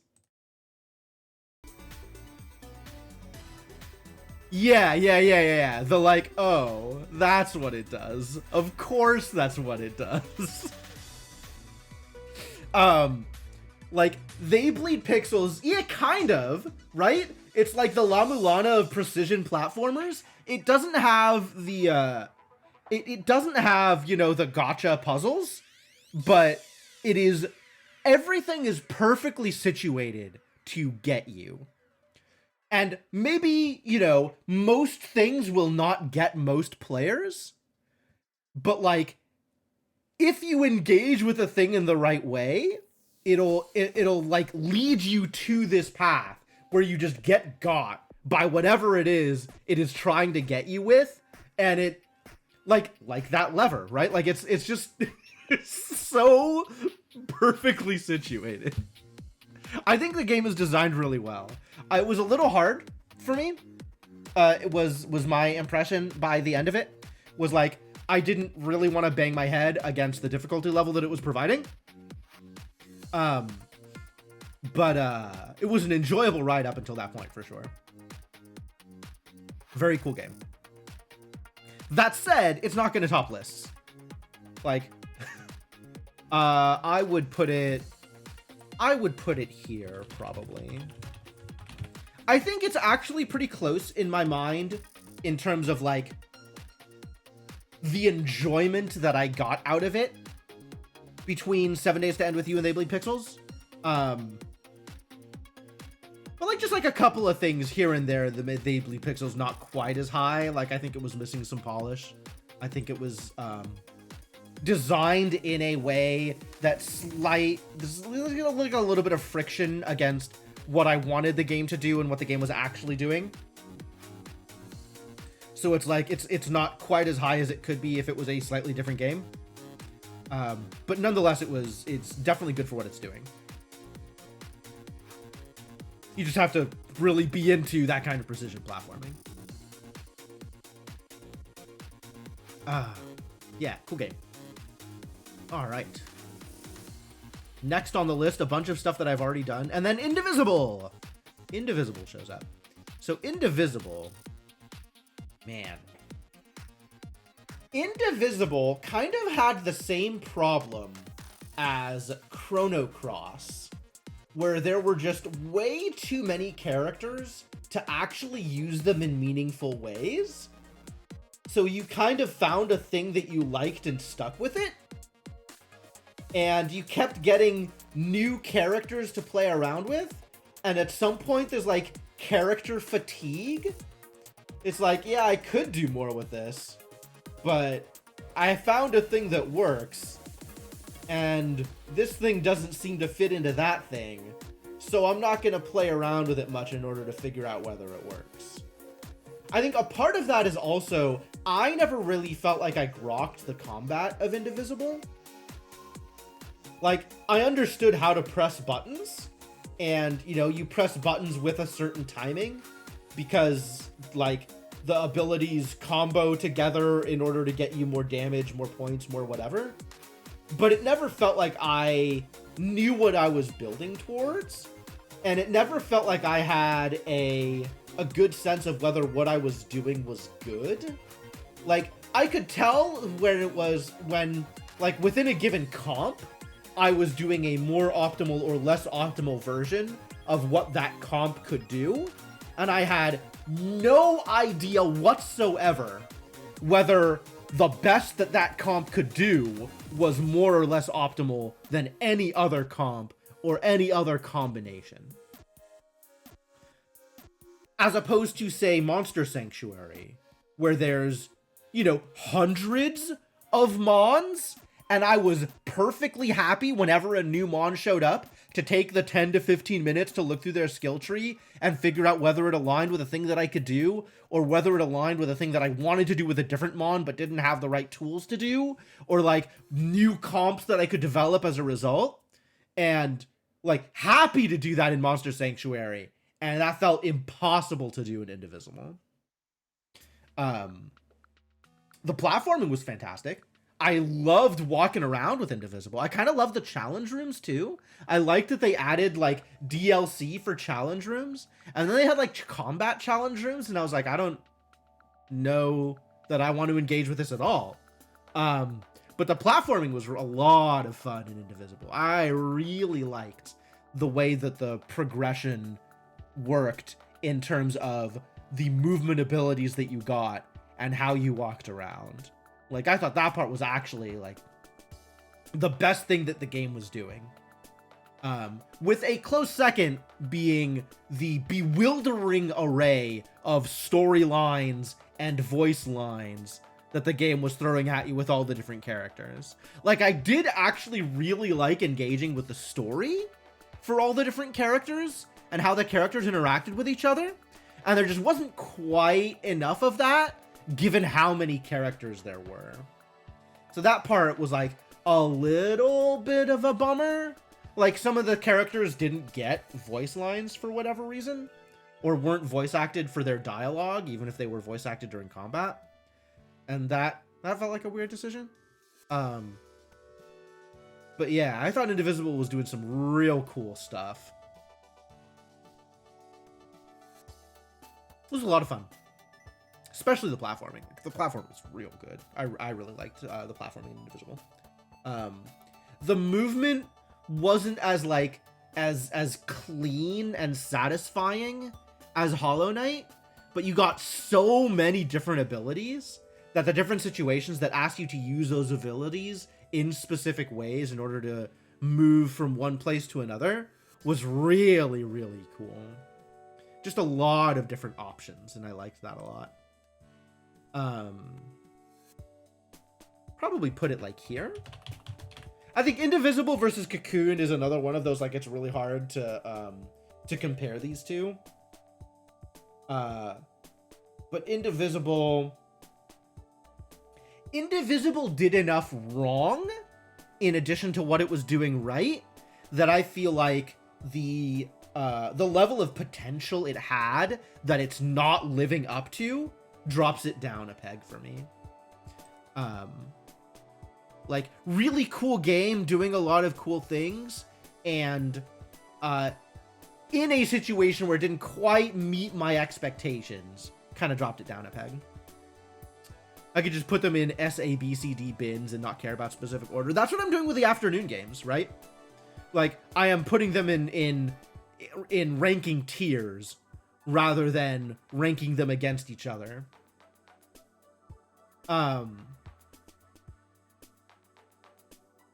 The other thing that I could do, and I'll probably end up doing that this time, is figuring out where sort of my tiers are for, like, S, A, B, whatever.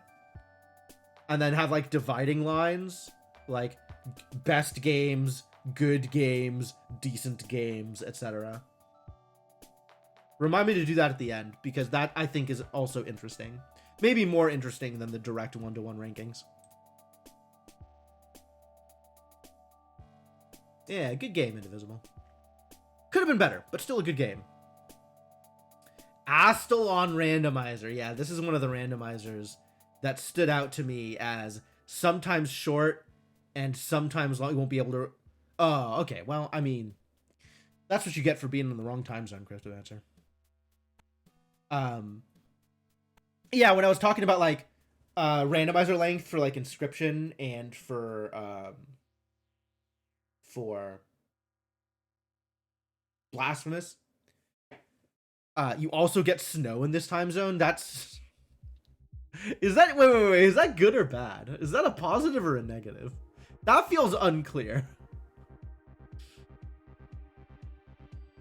But yeah, the Astalon Randomizer has the potential to be really long and also the potential to be really short, depending on the flags you set. And if it gets short enough, it gets to the point where, like, you have go mode and the final boss fight is enough of a trial that it's like, oh, I don't actually want to take on the final boss yet. I'm gonna go walk around and see if I can get more stuff before I go fight the final boss. I want to play more of the Astalon Randomizer also. Maybe I should just play more randomizers on stream, just in general. I could do it like WEF does and have a community queue for randomizers. And people can just sign up to get me to play, like, specific seeds or specific flag sets for one of the many, many, many randomizers that I want to play.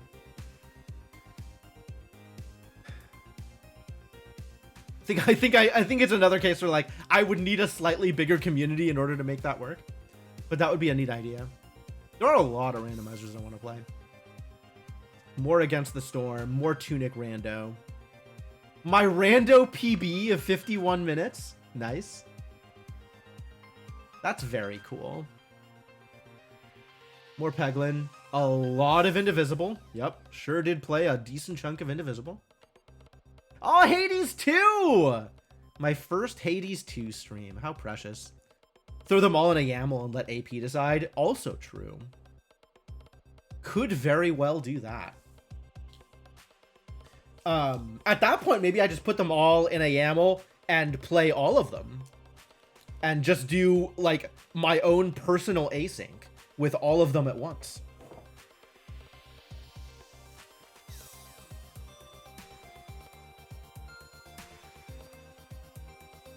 I haven't done a lot of solo multi-worlds, but that is definitely a thing I could do if I really wanted to play a bunch of different things.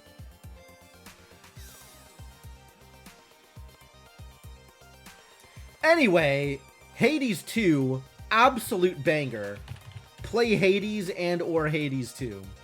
I don't think I need to go into the strengths and weaknesses of Hades 2 right now, because it's just amazing. And that's really it. I don't think I need to say much more than that.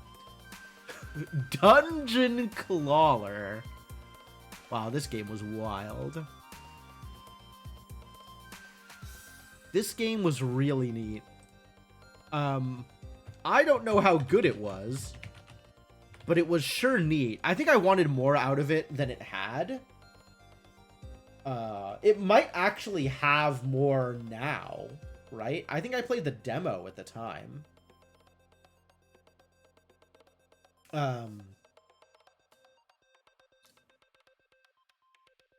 You just got an announcement that it's on sale? Really? Yeah, what I played was the demo. The full game is, in fact, in early access and is on sale for $8 instead of 10. You know, I might pick this up. It was definitely enjoyable. And with more characters and more content and a little bit of balancing, I could maybe play a little bit more of this game.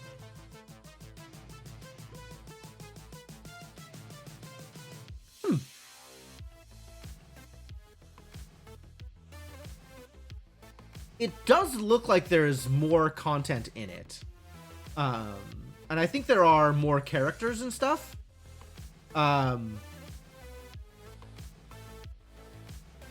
Maybe even a storyline? That's kind of wild, if so. It looks like it had an official EA release November 21st. But yeah, it's currently on sale until the 21st of January.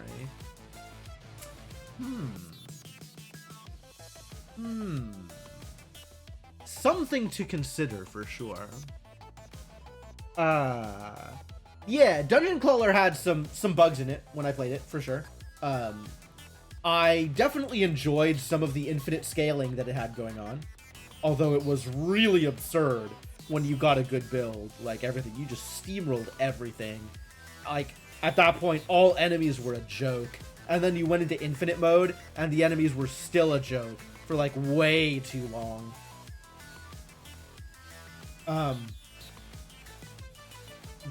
Yeah, that's I think worth at least one more stream, at least one revisit to kind of see what's new and play it again and see how the content has changed and stuff. Yeah, I could play some Dungeon Crawler. I'll think about that. More Cyberpunk, more Against the Storm. There's Time Spinner Randomizer. Time Spinner Randomizer, are you on the list? You are now.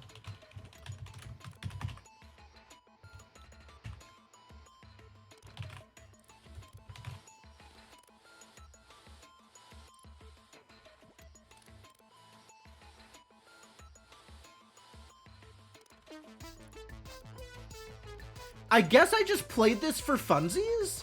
Or maybe this was like, I played this because I was gonna do commentary for something? Trying to figure out, like, why, you know, the one-off Time Spinner Randomizer stream here. maybe if I look at my streams of Time Spinner, it'll tell me what I was doing. Stream title is Trying Some Unfamiliar Settings Out. Okay. Do I remember what I was doing in the middle of May? Like, that might have been leading into doing commentary for a thing. I just had the one stream. And then it goes into... then it goes into tournament season in July. We had the qualifiers in July, leading up to the end of tournament season in September. Well, the end for me. There were still a couple more streams after that. But, man, Time Spinner tournament season. Looking forward to the next one. Time Spinner also good. Would recommend Time Spinner. Would and have recommended Time Spinner. Robbie Reeby is here now. How do I feel about Robbie Reeby? I really enjoyed this. The fan service was weird. The whole, like, extremely anime characters and storyline was a little off-putting, not exactly my jam. But the mechanics of the game were super cool. And I really liked how much the game let you do without a lot of progression. And in fact, after looking at some of the data, some of the information that's available for the Robbie Reeby randomizer, you bought Time Spinner off of watching the rando tournament? Cool, good.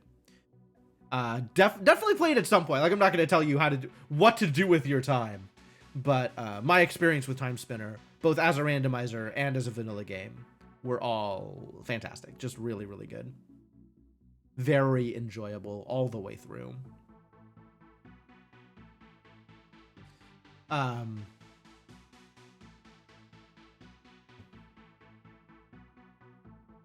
Yes. Yeah, correct. Correct, Mark Mages.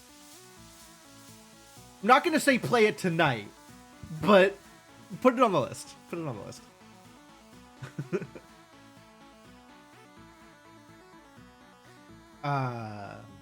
Yeah, looking at the information that's available for the randomizer for Robbie Reeby, there is a ton of stuff that you can do at very low progression that you wouldn't necessarily think you'd be able to do.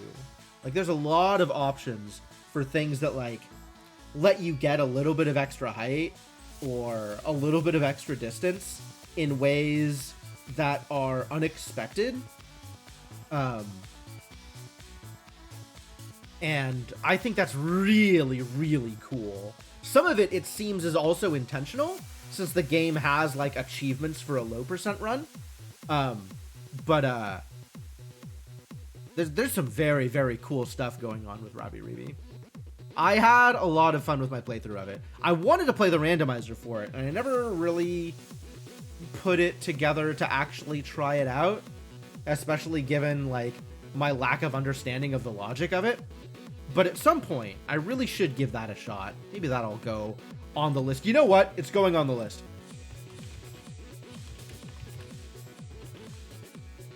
Robbie Reeby randomizer officially on the revisits list, which will definitely influence whether or not it gets played in the future. That's my line, and I'm sticking to it. Robbie Reeby was a good game. Weird, but good.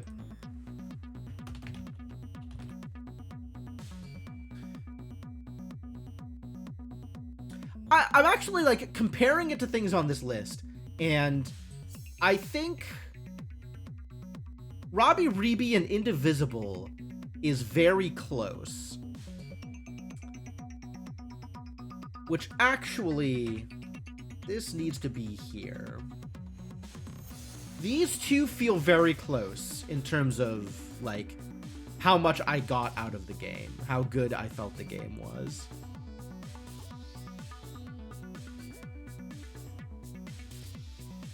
it was this moment of like, okay, well, I think this game is worse than Celeste 64, but also I think it's on par with Indivisible. So Indivisible must be also worse than Celeste 64. So I have reordered the list accordingly. By the transitive property, Indivisible must be worse than Celeste 64.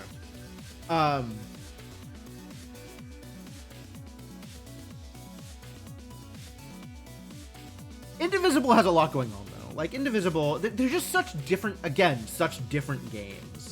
Like, I think I enjoyed the gameplay in Robbie Reeby more than I enjoyed the gameplay for Indivisible. But I liked what Indivisible was doing with the storyline and character development and stuff way more than I liked what Robbie Reeby was doing with storyline and characters. So it's like, it's good for different reasons and in different ways. I think for me, Robbie Reeby is very slightly higher, but I would recommend Indivisible before I would recommend Robbie Reeby because of the strength of the storyline stuff in Indivisible. Also, Robbie Reeby has a sequel, Tevi, which at some point I need to acquire and play. So that's also on the list.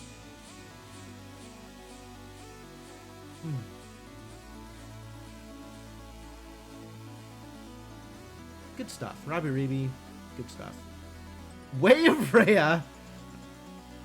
We didn't actually finish this off. We got very close, and there's probably another hour or so of gameplay in it, so I don't know that I'll ever come back to it on stream. But it was really enjoyable, and I'm glad I got to play it. Way of Rhea, I saw a demo for it at a con way back, like 2021 maybe? Although I think it's more likely that it was pre-COVID, so probably 2019. And then I ended up getting a oh my god. Now I'm wondering about the timeline. Was it pre or post COVID? It might have been in mid 2023. I think I went to MagWest in 2023. Yeah, I don't think this game was in development for 5 years before I got a handle on it. It must have been in 2023.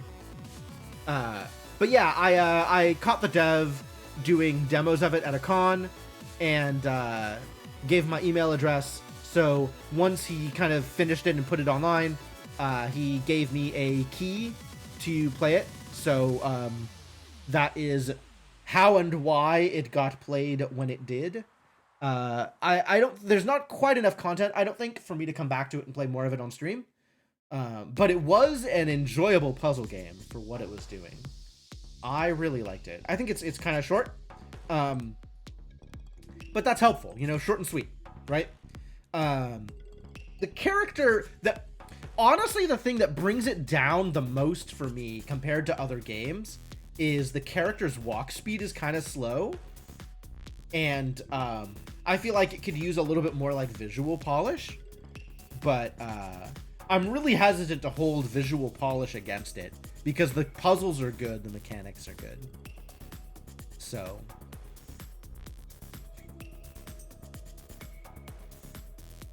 I think it ends up slightly above 7 Days to End With You in the same like tier category.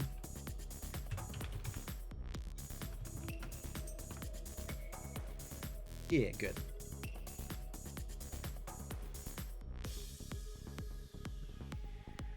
All right, when was my actual Ways of Rhea stream? Way of Rhea was in May. May 24.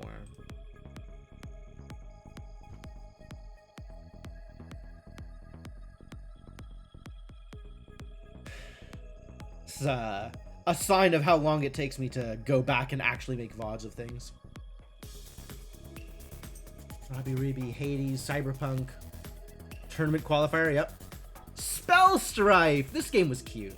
I don't think it was very good, but it was cute, and it was an enjoyable stream.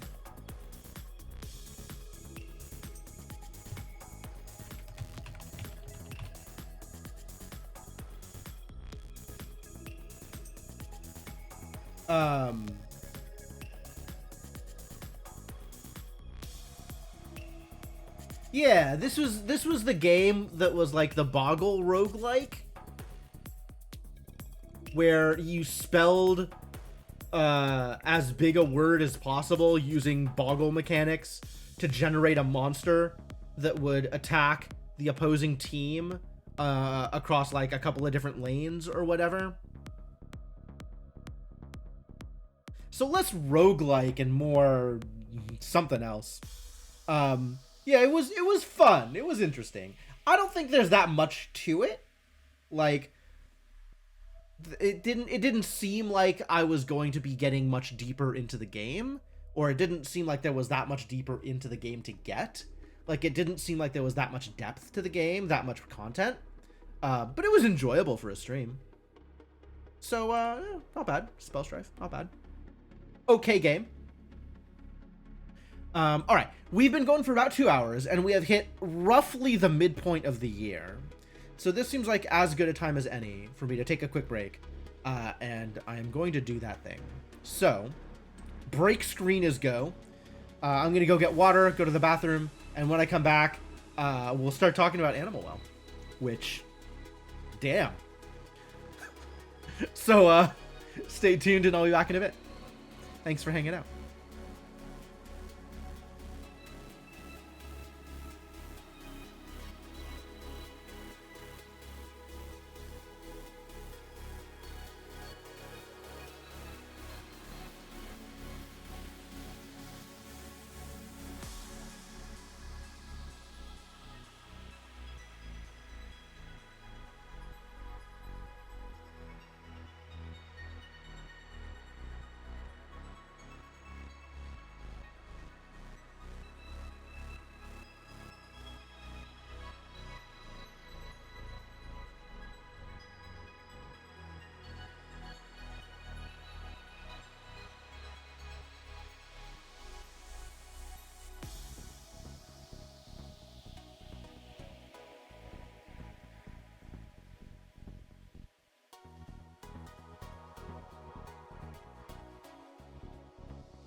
All right, I am back.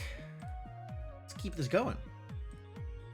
Let us continue the discussionating. So where were we? Spell Strife, right? Which means Animal Well. Animal Well is next. And of course, I'm just going to get this out of the way. Animal Well, hard pressed to... I will be surprised if there is a game that I consider better than Animal Well that I played in 2024. Animal Well, it's a fantastic game. Like, everything about Animal Well worked out so well for me. The Metroidvania mechanics were an absolute joy. All of the items that you found were neat and gave you very cool mechanical things that you could do. It really heavily subverted, like, a lot of the usual Metroidvania tropes. And all of the meta BS was just fantastic. Yeah, I ended up looking up the rest of it, Cryptomancer. So I have experienced every piece of the known meta BS, even if I didn't do it all on stream. Some of which I didn't do at all. Some of which I just saw like a video for. But I have gone through, to my knowledge, all of the things. And boy, are there a lot of things in Animal Well. I know Mark Magus has been playing this recently. I haven't gone back and looked at your VODs, but that is another thing that is on my list of things to do when I have the time to do it. I think that would be really fun to go back and watch your progress through Animal Well. But yeah, my god, the game just blew me away. I was so into this game. What other video game asks you to do real life origami for in-game benefits? Game of the year. No joke. You grabbed a zip of all of my thumbnails. Okay, I don't know how you did that. Presumably there's a button that you can click, but that is incredible. You know what? If you set up a tier maker with it, I will follow that link and do the thing.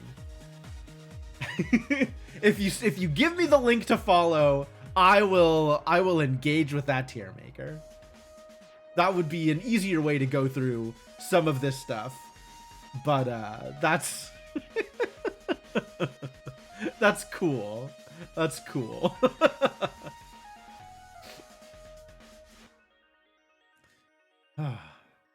God, Animal Well. I am going to fondly remember Animal Well. Probably in the same vein as I fondly remember Tunic. Maybe forever and ever.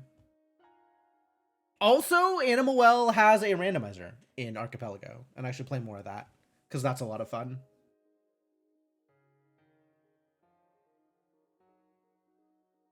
Yeah, Animal Well, really cool. What a cool game. What a cool game! God, Billy Baso, you've outdone yourself. Is he working on anything else? Wonder if he has like a... Billy Baso... He's got a Twitter page. He's got a YouTube page. Is he working on anything else? Billy Baso and Dan Edelman, creator of Animal Well and business marketing guy, respectively. I wonder if he's doing anything else. Because I am eagerly awaiting whatever else he would want to do. Making a shareable tier list requires waiting for moderation, but uploading your own images doesn't. Oh, really?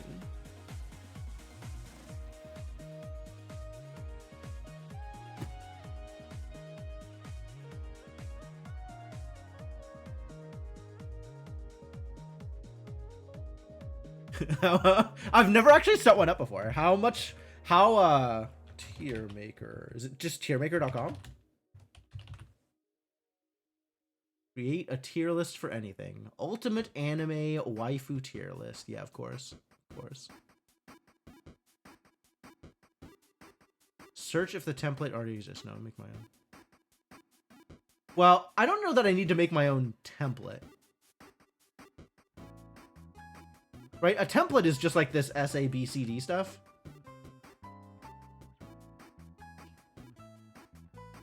Make your own template single. Oh, okay. Okay. And then I just have to have things to upload. Upload images to be used in your tier list. Images are not saved to the website, but will be included in your download. All right. All right. Yeah, sure. Send me the zip and I'll do this at the end. We'll come back to this. That's cool.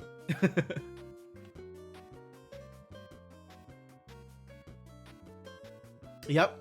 27 minutes of origami. Man. Animal Well. What a fantastic game. Webbed! Oh, I'd forgotten about Webbed. Dude, this game is cute. Webbed is adorable. Webbed was really cool. Webbed has that neat, like, web mechanic where you can shoot up. Basically, you have a grappling hook that attaches to most of the things in the game. Not quite everything, but most of the things in the game. And you can get some, like, really, really cool physics going on there. Discord DM'd. Hey, okay, cool. Cool. Yeah, we'll do that later. That's fun. Yeah, Webbed was adorable. It was very cute. And also your spider shoots lasers, which, like, I don't know anybody who doesn't want that. Yeah, what a cool game. We're gonna put Webbed, like, around this, like, Celeste 64 is almost, like, there's a certain level of production of game that in my head slots it into fan game as opposed to, like, AAA game. You know, there's like fan game and then indie game and then AAA game in terms of level of, like, polish, I guess, visual polish and production. I feel like Celeste 64 is, like, really, really up there in terms of fan game, but is still fan game. And Webbed is kind of hits that fan game tier for me, like a little bit above fan game, I think. Just in terms of, like, the visuals. But it's a really good game for that category. Like, I want to put it in here somewhere. I don't know that I think that Webbed is a better game than Rabi Ribi. But Webbed is certainly cuter than Rabi Ribi. I don't know that Webbed is a better game than Indivisible.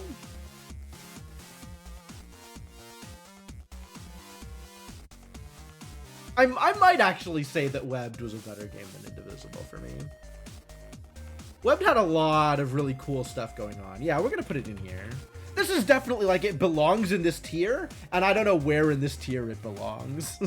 This is like exactly the case for making a tier list or making a tier maker list instead of doing it like this. But, you know, whatever. I'll put it in. I'll put it in there. Put it in wherever it goes. The Cave. The Cave is next on the list. How do we feel about The Cave? The Cave had, man. Was The Cave a Rob Gilbert game? It was, right? I know it was Double Fine. One of those, like, really early Double Fine productions.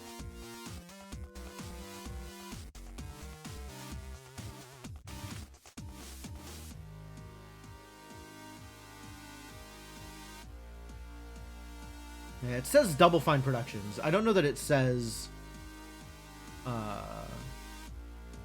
who else was involved, like specific names. Yeah, it is Ron Gilbert. Okay. Yeah, I thought so. It's a very Ron Gilbert kind of game. Ron Gilbert certainly has an approach to storytelling that is, I think, best described as he doesn't want to. Like, he's heard about the traditional rules of storytelling and has decided that the whole 3-act structure business is for the birds, and any attempt at putting a coherent ending into your story is just going to kill it for the viewer, because then the person engaging with the story isn't allowed to make up their own mind as to what the ending will be. I hate it. For the record, I hate it. Like, he has some interesting ideas that he wants to play with, but God, he should not be allowed to be a primary storyteller for a game. Really should not. I don't think The Cave was a very good game. I think it probably sits somewhere here. Either above or below They Bleed Pixels.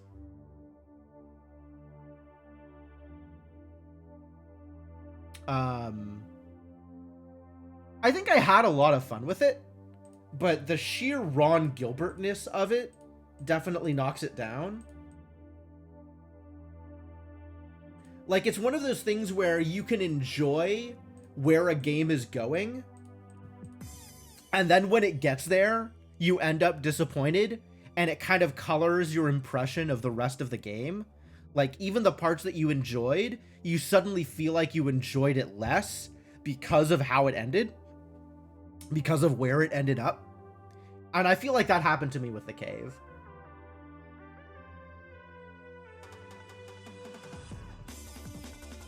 I'm gonna put it here. I think it's close, though.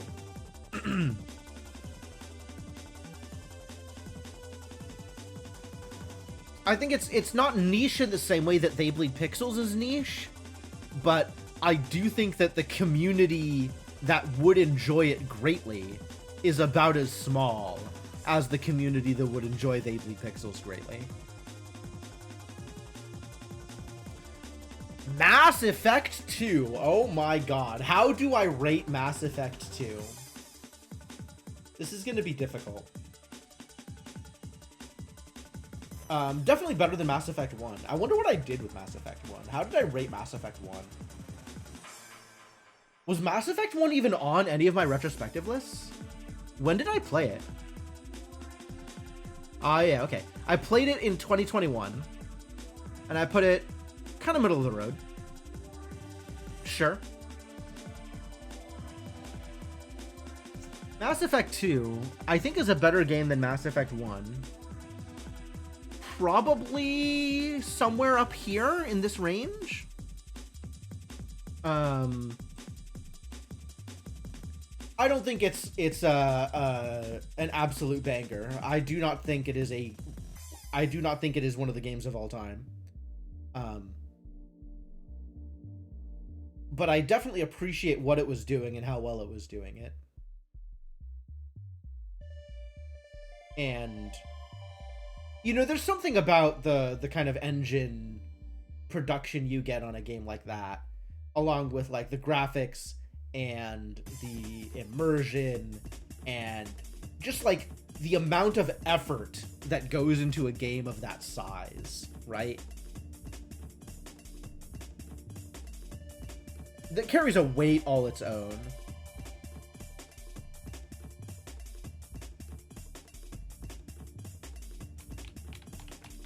Put it here.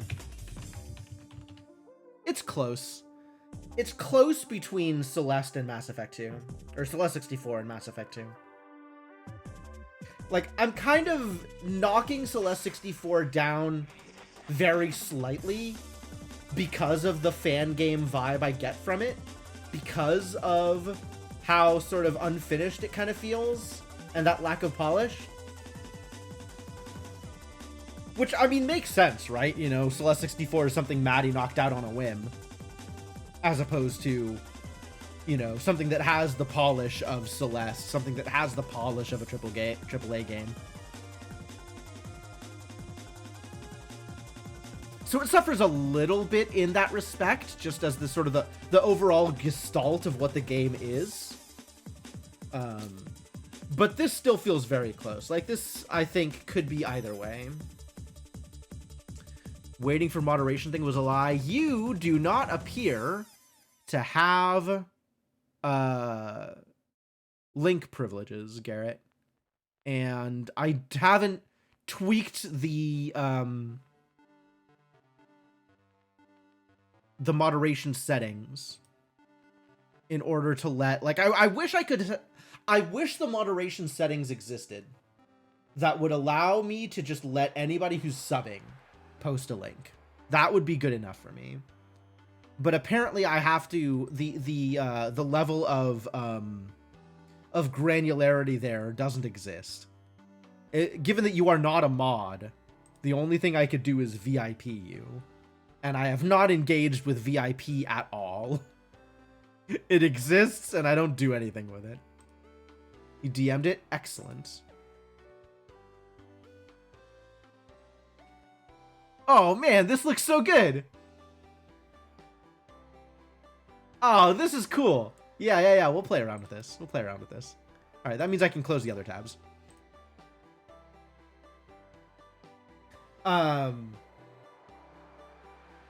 Yeah, that'll be fun. So yeah, this is a little loose here. I'm still not sure whether I appreciate Celeste 64 more than I appreciate Mass Effect 2. But because of the amount of effort that went into Mass Effect 2, because of how weighty the game is, I kind of want to put it a little bit higher up. I don't know. Whatever. Leave it as is there. Alright, after Mass Effect 2 comes more Hades, more Cyberpunk, more Time Spinner. Dicey Dungeons! Ooh, my first Dicey Dungeons play. Middle of the year. How do we feel about Dicey Dungeons? Dicey Dungeons is a fantastic game.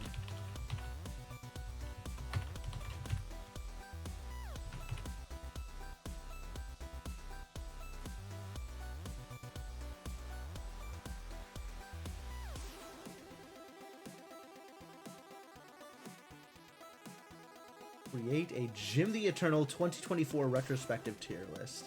Can I share this? Like, once I put it together, can I share the end result? I can, right? Cool. Then I'll use this instead of doing this, like, afternoon games thing here. I'll just put the link to... I'll just put a link to the finished product. That's cool. Yeah, Dicey Dungeon's very good. I need to go play more Dicey Dungeons. I want to play more Dicey Dungeons. Definitely a game that I am not done with. The only thing that I find off-putting about Dicey Dungeons is the fact that Twitch mutes the VODs. Like, that bothers me. But I definitely want to play more of it. Like, I think the game is... I'm by no means done with the game. And there is more scenarios to play. I feel like once the scenarios run out, I'm not going to have much of a reason to go back to it. Like, once I'm done with all the specific in-game scenarios, like, I don't think there's, you know,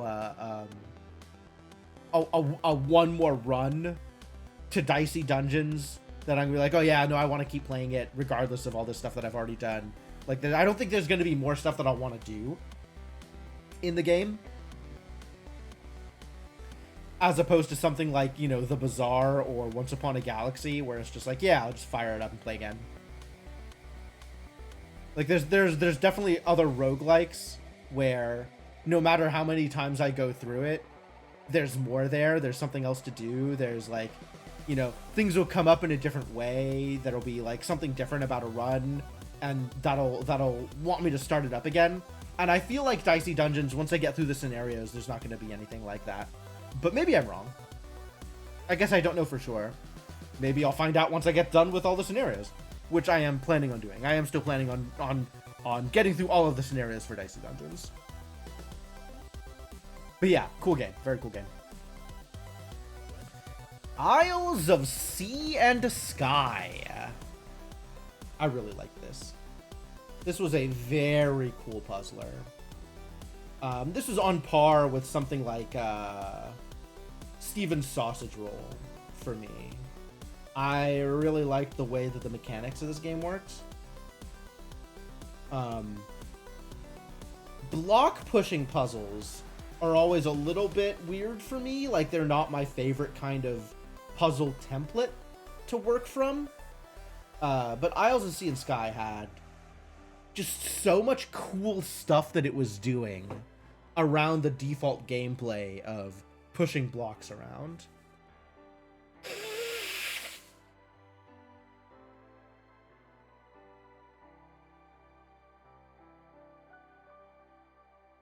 I'm not sure that I have anything bad to say about Isles of Sea and Sky. This is a really good game.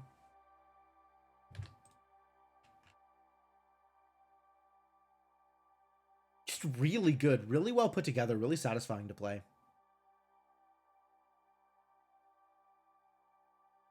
Somewhere here, somewhere in this tier.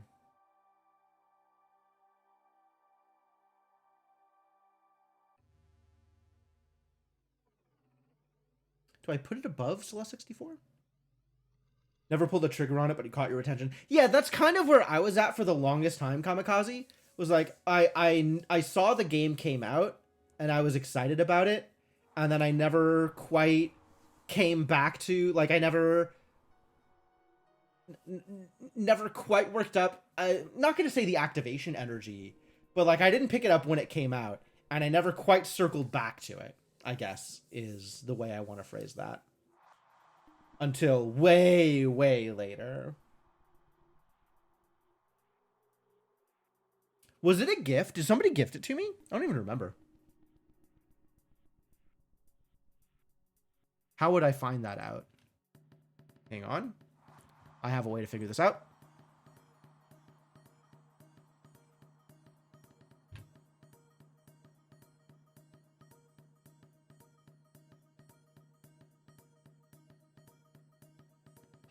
I think it went on sale. Oh, yeah. It was part of a bundle. And I picked that bundle up pretty early on, actually. I picked it up in May. It was in a bundle with another game that I wanted to play, Paper Trail.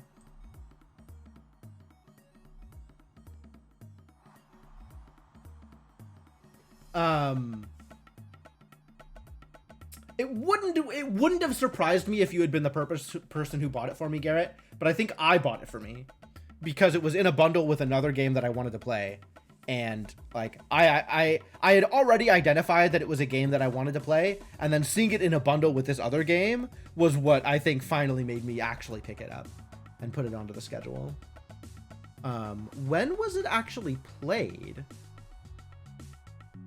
See, that says 8/27.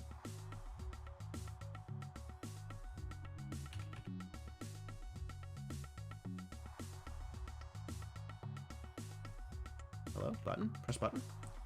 July. Okay, so I got it in,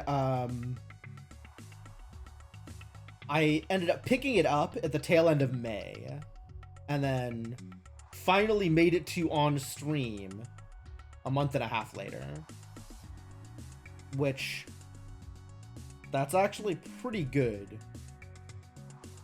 for a lot of my games. How long it waits before it gets to the stream. Month and a half is pretty good.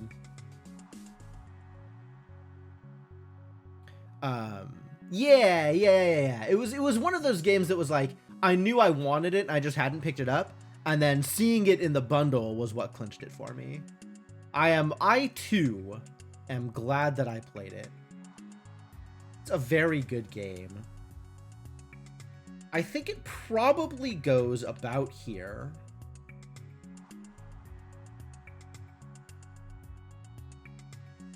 Man, I'm really, like, highly valuing Celeste 64 for how much time and energy I got out of it.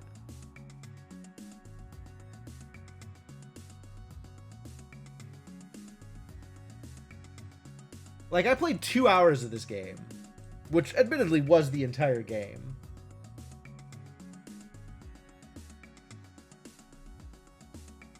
Every time I put something lower than Celeste 64, like, a part of my head is like, really? Like, that... And I think it's purely because of the fan gaminess level of polish in Celeste 64. Like, some part of me is just like, you know, somebody knocked this game together in like 45 minutes. How are you going to put it above XXX other game? It was just really fun to play. Learning something about yourself. Oh yeah, absolutely. Every time I do this, I feel like I learn more about what I am getting out of various games and how I value gameplay experiences of various types. Sometimes games just don't outstay their welcome. I think I would have liked there to be more Celeste 64, actually. Cocoon, I thought, was actually timed about right. Cocoon was, I think, in like the sweet spot of like, I am satisfied with what I have done. There doesn't need to be more of this game. I am happy with, you know, how much there was.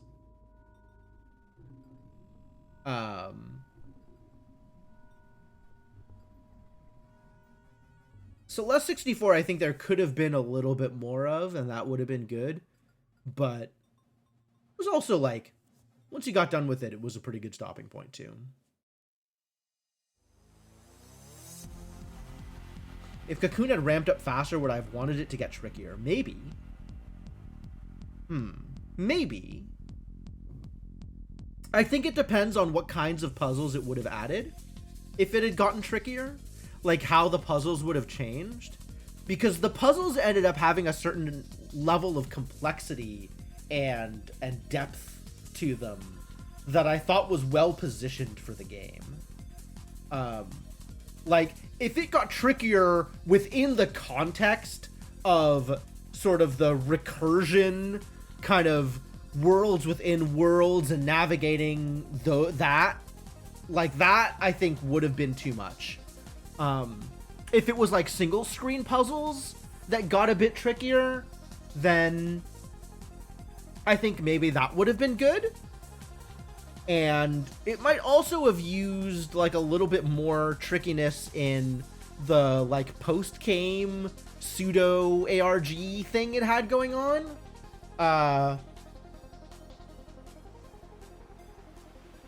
But overall, I don't think it needed to get trickier.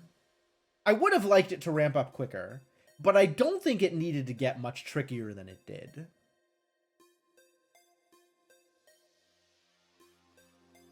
Yeah. Yeah, that's how I feel about it.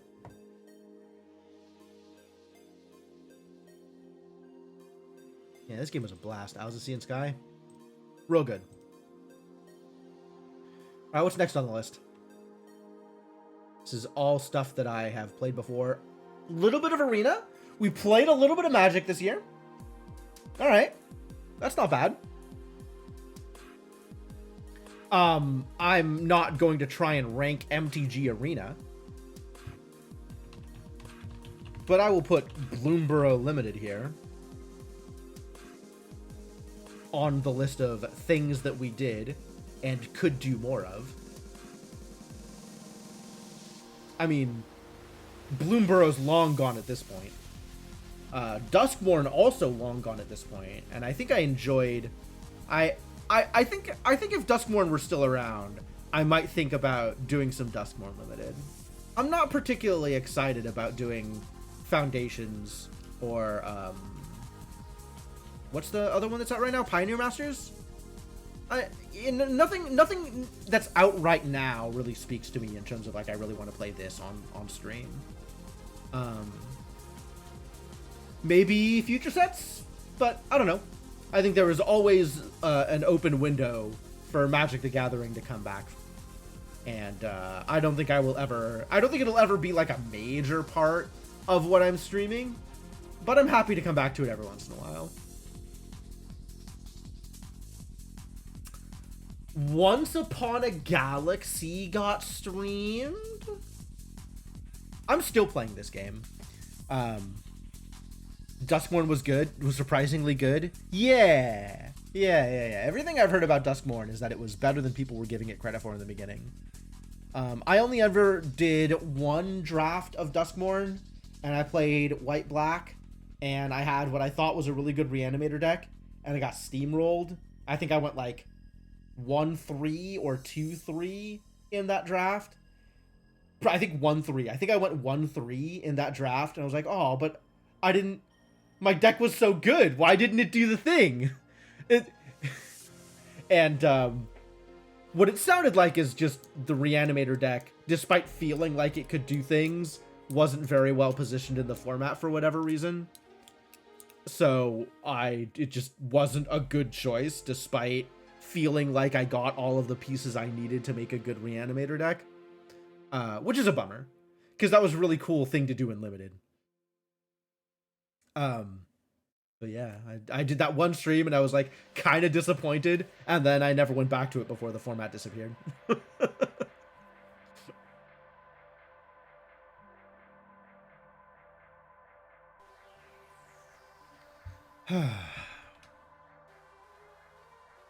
Card games.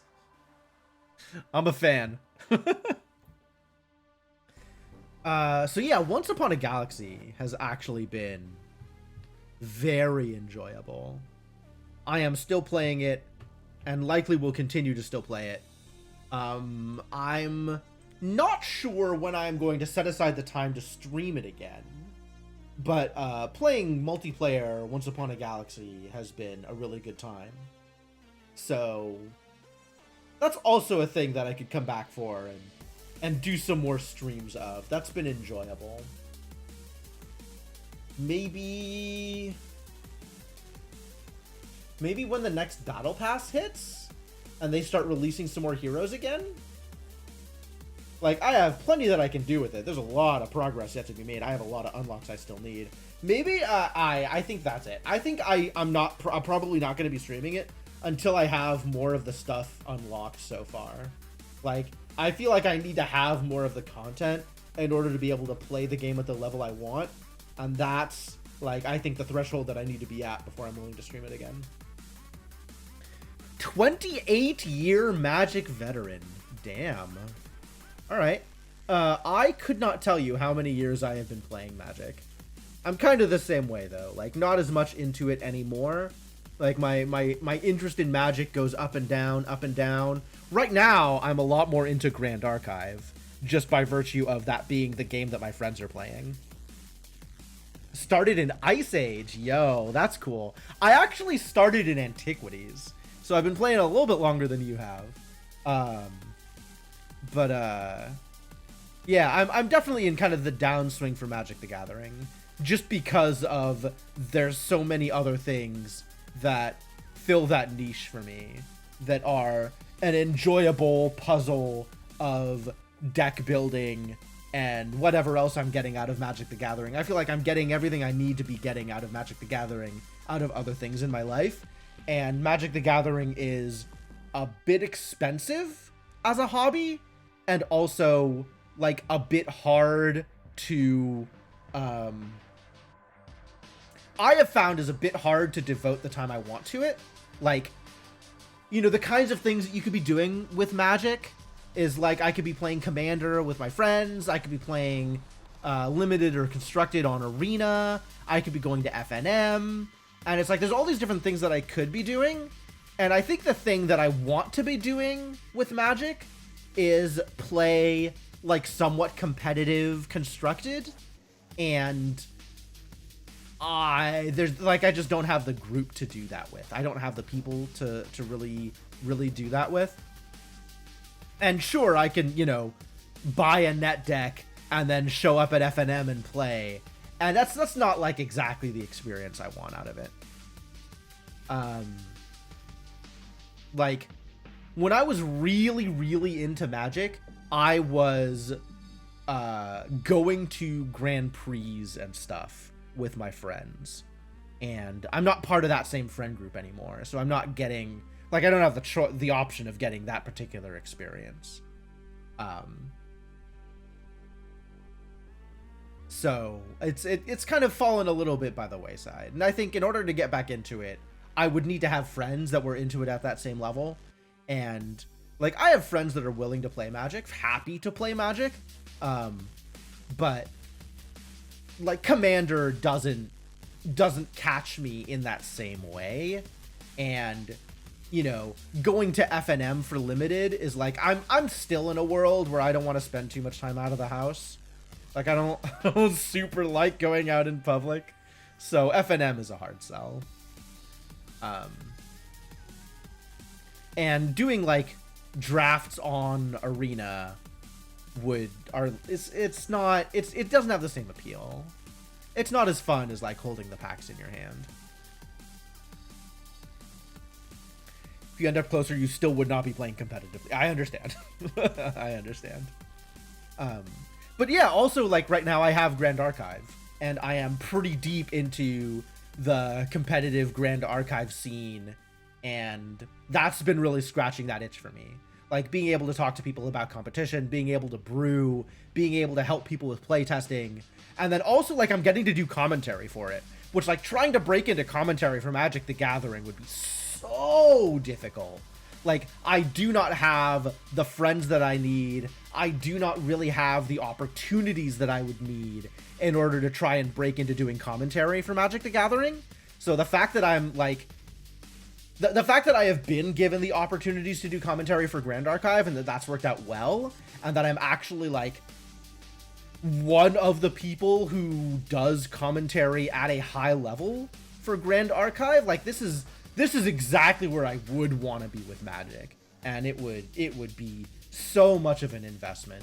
It would be so hard to get there. I played pretty competitively. I don't know that I was that good as a competitive player, but I was definitely focused on trying to be competitive. Day 2 to a couple of Grand Prix, competitive scene wasn't your style. Fair. Totally fair. Yeah. I'm Grand Archive has been working out really well for me. It's not something that I talk a lot about on stream, just because there's not really a good way for me to integrate what I've been doing with Grand Archive with kind of what the identity of my stream is. Like, I feel like I would have to spin up a whole new account to do Grand Archive stuff that's separate from kind of the variety video game stuff that I'm doing on this account. Because it's just weird to cross-pollinate that way. But yeah, it's definitely a thing that I'm excited about, and I'm glad I've been given the opportunities to do what I'm doing with it. So, all right, that was a hell of a tangent. Where are we? Once Upon a Galaxy? Yeah, I'm still excited about Once Upon a Galaxy. I'm still playing it. Maybe not as obsessively as I was when I was streaming this, when these streams were happening. But definitely a game that I want to come back to.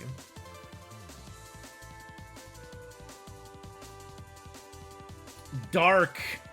Dark was cute. This game felt a lot like Limbo, or like Inside. Like this kind of aesthetic.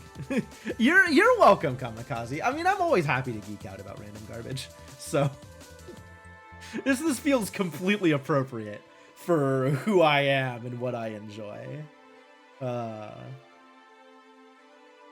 And you know, TCG is also like a subject that's near and dear to my heart.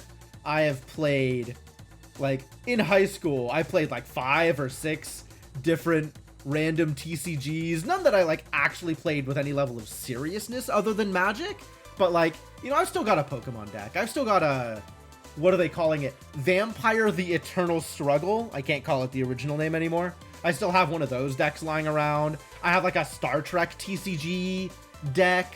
I have a, I think I have a deck for the Lord of the Rings TCG. There was like a Dungeons and Dragons TCG that I can't even remember the name of anymore.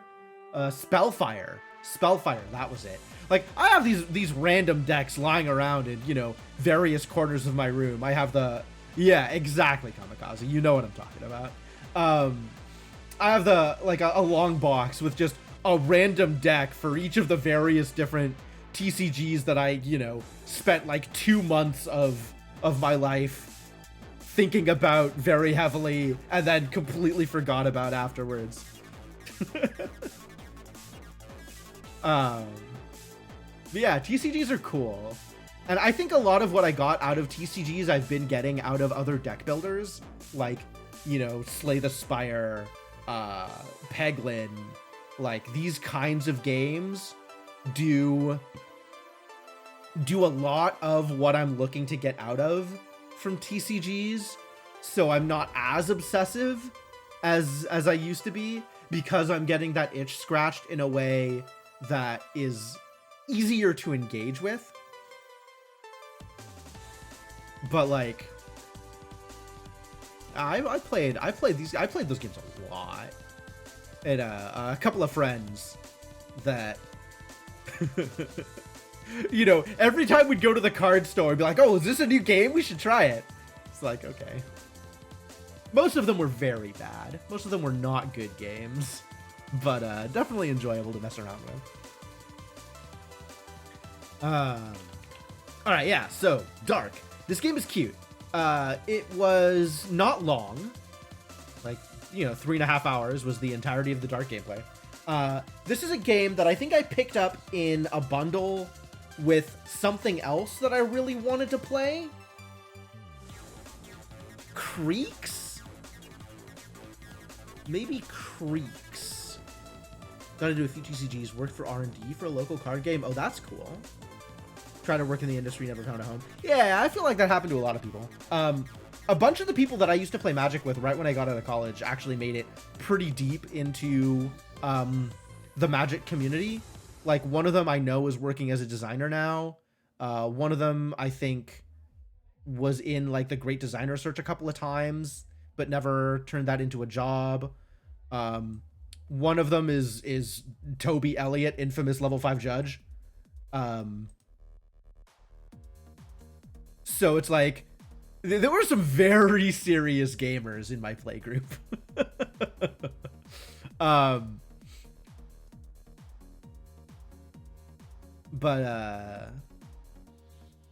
Yeah, it's just interesting to think about, like, where people went after doing what they were doing, after playing what they were playing, and kind of how they, whether or not that's been something that's stayed with them over the years. Right? And that's the other thing. It's like, there's no shortage of people who want to get in, right? There's no shortage of people who want to get there. So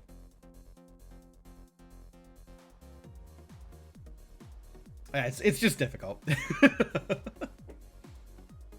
So yeah, that kind of makes me extra grateful that I've landed where I have with this sort of new up and coming TCG that is doing well enough to have international level tournaments, to have like big prize tournaments and draw some crowds, but is still like so early on in its existence that there is room to get in. There is room for growth to create new opportunities for people. So yeah, I think I've been really lucky that I landed where I did, and here's hoping it keeps going the way it's going. Fingers crossed.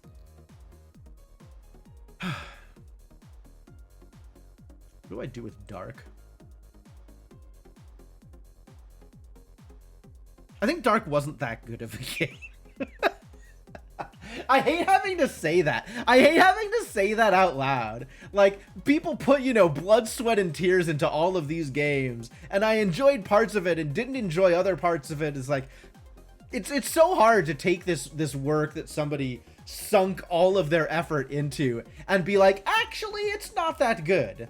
Like, I hate saying that. I don't think Dark was bad, but it was esoteric in ways that I think maybe didn't quite land for me. The puzzles were fun. I kind of enjoyed the sort of like run around the level, hit switches, interact with things in order to open up the way to the next thing kind of gameplay that Dark presented. But overall, I don't know how good a game Dark was. I think I put it probably around this level.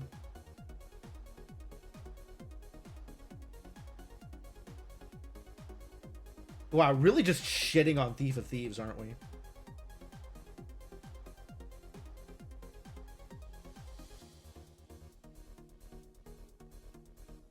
We're gonna move some stuff around. Whoa. There we go.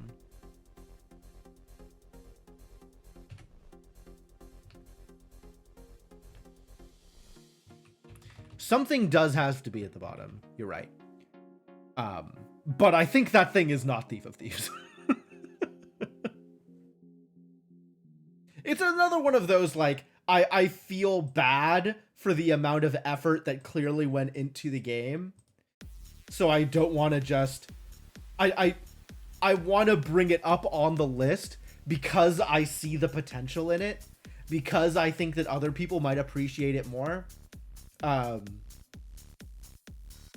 okay with shitting on Ron Gilbert, though.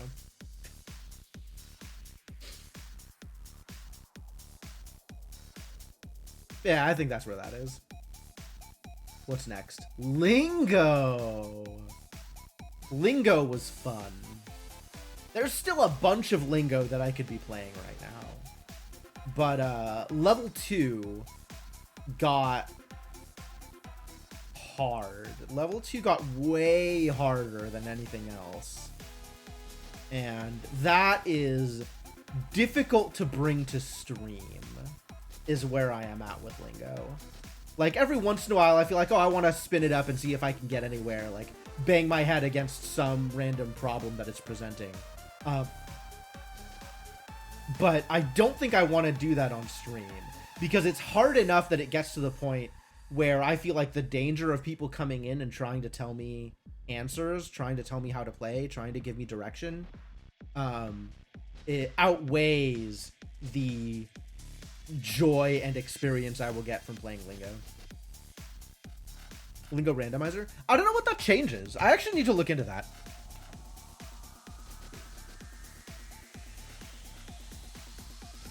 In the end, I don't play bad games. That's probably true.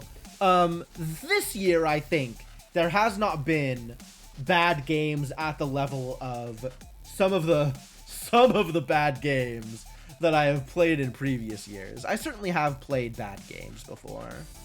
And there's been other games that I've abandoned and been like, you know, this game is not good. Like, I don't know what they thought they were doing. I don't know where they thought they were going with this, but it is not... It certainly is not for me. And I would argue that in some cases it's not for anybody. But we haven't hit any of those this year. Which I think I can largely thank... Maybe thank is not the right word. Blame? Largely blame Glittermancer for having not gifted me anything too particularly esoteric or terrible in recent memory. But we're also... I think there was like a dry spell of Glittermancer gifts on the backlog. And I suspect that as the backlog continues to get worked on, we're going to hit some... we're going to hit some real games.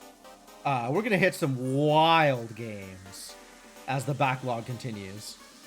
So yeah, always be on the lookout for a Glittermancer gift. Some of them are really good. Some of them are like, oh, I think you'll enjoy this. And some of them are just like, I want to see this game played without, you know, making any claims about how good the game is or what kind of experience it will be. I just want to see somebody go through it and find out whether it's as good / bad as I think it's going to be. Get a lot of speculative gifts from Glittermancer.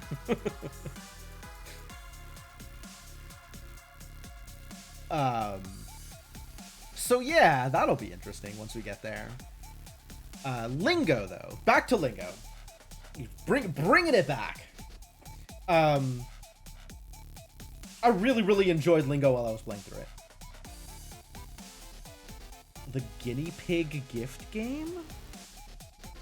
Oh, yeah, I see what you mean. Yeah, like I am an experimental subject. Yes, absolutely. 100%.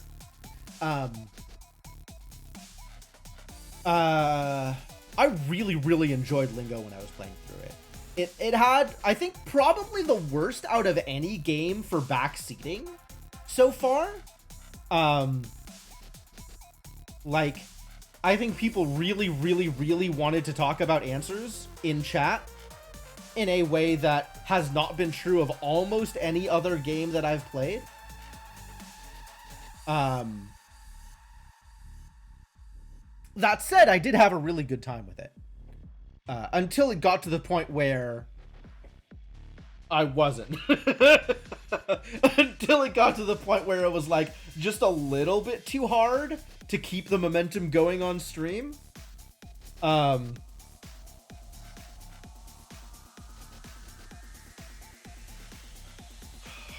what does that mean for me? I think Lingo goes somewhere around Isles and Rabi Ribi. Somewhere in this tier.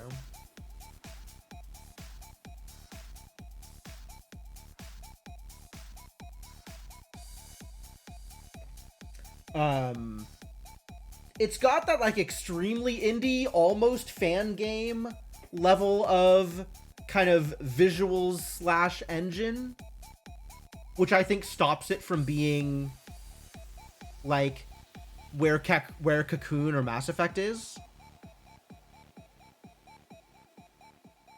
I think I probably put it here. Ish.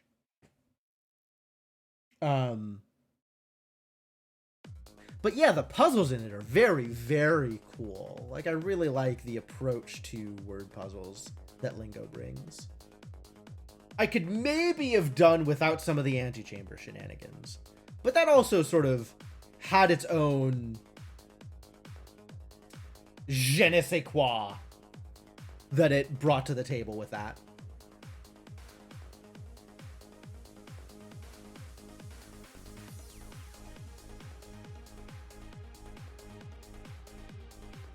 Lingo didn't match up to Antechamber in your opinion? It's fair.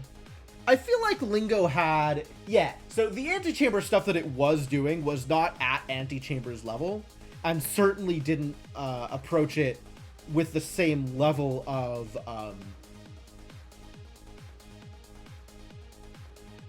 I'm gonna say passion that Antechamber brought to non-Euclidean geometry.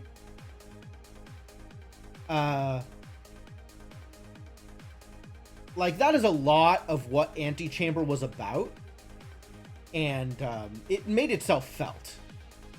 And in Lingo, it was kind of there, but, like, it wasn't excited about it. It was kind of doing it because it was funny, not because it necessarily made the gameplay experience into something different.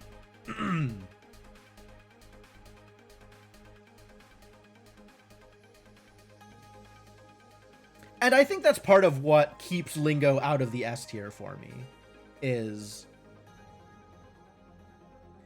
you know, the sense of like it's doing some cool things, but the way it's executing on those things isn't quite as good as it could be, doesn't have the same kind of word. I don't even know what word I'm looking for. It doesn't have the same kind of dedication to the bit I think what Lingo added was great, but didn't need to be non-Euclidean to make it work, and it was diluted as a result. Yeah, I kind of feel that way. Like, it ended up just being an easy way to get lost, and I don't know whether or not that was a thing it needed. On the other hand, Welcome Back was pretty good. And, the area with the, like, seaside beach picture, I thought that was a really, really good use of the corridors and stuff and the way that worked. But other than that, it was kind of just there. Surprised the bunny game continues to be so high. Just the mechanics of the bunny game are so good. Like, walking around, just the way that the items and the movement worked in the bunny game was just so good. It is entirely too anime. Anime continues to be a mistake. But all of the other stuff in that game was really, really well put together.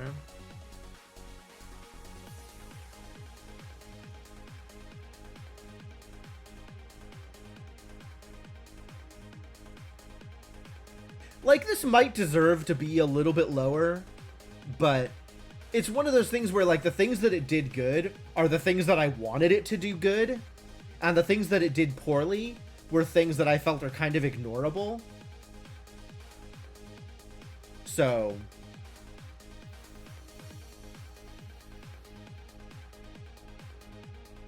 yeah. Anyway, Lingo. Excellent game. Oh, here we are.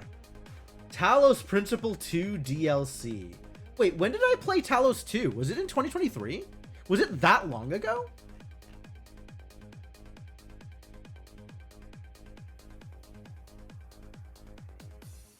Yeah, no, I didn't play Isles in that time period. I agree.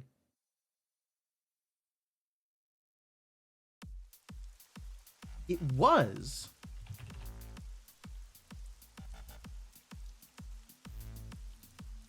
It was the end of 2023. Okay, that makes sense. That's why. I felt like it was more recent, but I guess just the DLC was more recent. Oh yeah, I played this, and I played Monster Sanctuary right after this. But for some reason, Monster Sanctuary feels like it was years ago, and Talos Principle feels like it was more recent. Again, that might just be the DLC talking, but weird. Anyway, Talos Principle 2 DLC, absolute banger. I'm not sure that I necessarily put it like here. It's either second or third. But it feels like I am ranking Talos Principle 2 as opposed to just the DLC. Monster Sanctuary has a classic feel. That's true. That is a true statement. Maybe fourth. Do I put TP2 DLC below Monster Sanctuary? No, I don't think so. It's the question of, do I put it above Chance of Sonar?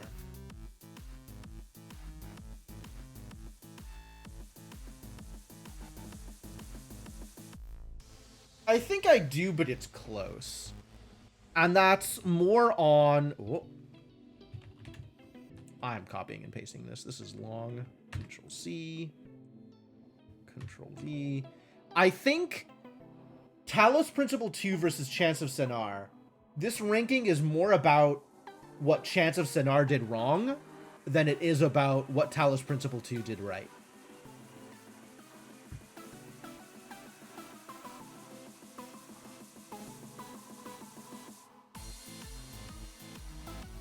But Road to Elysium was real good. With some good DLC to a good game. Crab Rave. Oh, man. Every once in a while, an actual highlight comes up, as opposed to just a VOD. The Last Faith is here. Much like Sultan Sanctuary, The Last Faith is a Dark Souls-inspired Metroidvania, in which I had no idea what was going on at all. I guess that's closer to Blasphemous. Sultan Sanctuary, I feel like I had some idea what was going on. Blasphemous, I had no idea what was going on. And The Last Faith definitely shares that sort of religion is the devil storyline. We don't need a storyline. We have morals. Feel. Where do I put Last Faith? Better than the bunny game? Last Faith I liked a lot more than Sultan Sanctuary. I like the mechanics of it more.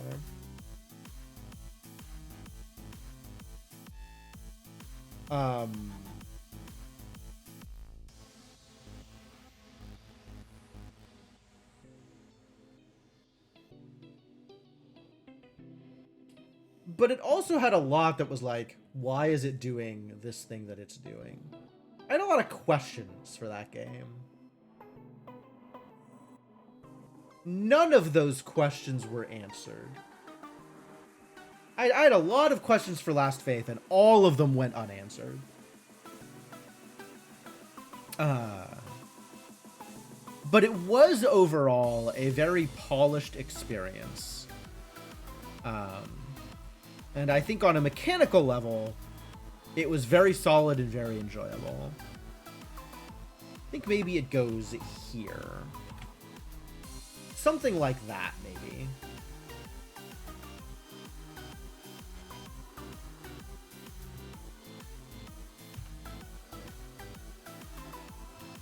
Something like that, maybe.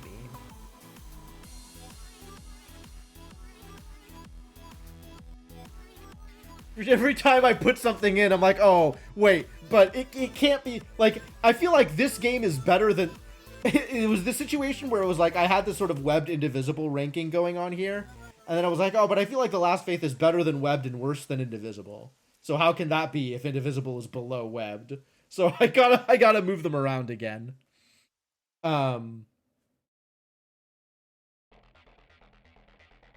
Yeah, alright, sure, Last Faith can you go right there. That's fine. That's okay. That's acceptable. What else do we have here? Frostpunk 2! Frostpunk 2 goes on the list. Frostpunk 2, definitely one of the afternoon games that I have played this year. Non-commutative rankings. Yeah, right? If only. I think that's what the tier list is for, once we get to that point, Garrett. Also, my one and only stream of Dungeons of Infinity, I'm kind of surprised I never came back to that. Why haven't we played more Dungeons of Infinity?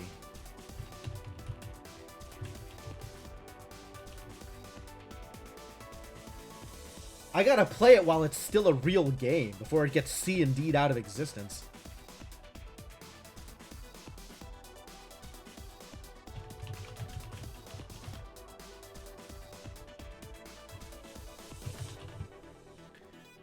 Appears as Link to the Past in the tier list? Yeah, that doesn't surprise me.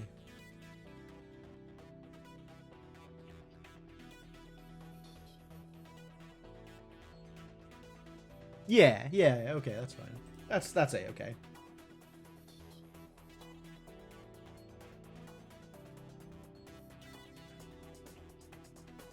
Still playing Frostpunk 2, although I am at a point where I feel like I'm fairly close to the end of the campaign.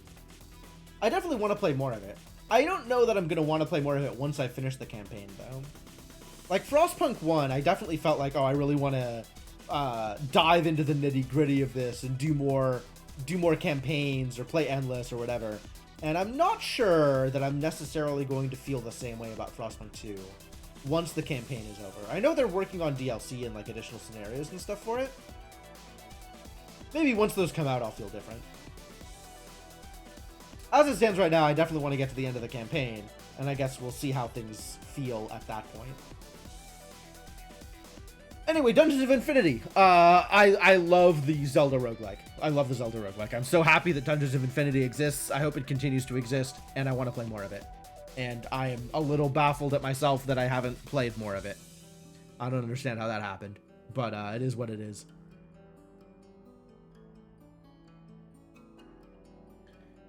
And then here, we finally get to the actual streams, as opposed to just the VODs.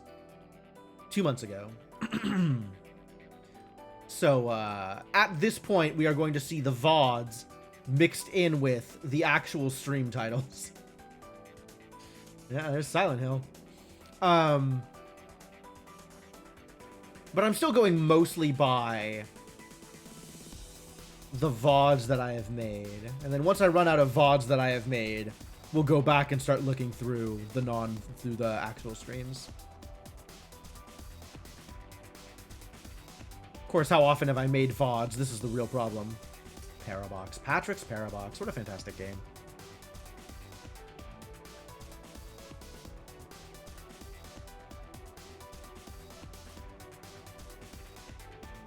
Where does the Parabox go on this list? Here somewhere. It goes above Robbie Ruby. Silent Hill 2 is on AGDQ right now? Oh, man. Okay, no, I need to go watch that. I definitely need to go watch that. Okay, so that's 2 runs that I know I need to go back and revisit. The Peglin run and the Silent Hill 2 run. I have to go over the schedule again. I went over the schedule. Time to relive my experience? Nope. Do not think so. Thank you. But I do want to watch the speed run. I want to see what they did differently. I do, in fact, want to see that game demolished. I want to see it picked apart.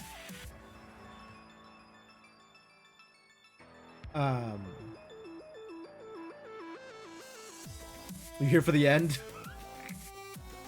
Yeah, it was quite the experience the whole way through. Honestly, like, I think Silent Hill 2 is really good, and I am glad I never have to play it again.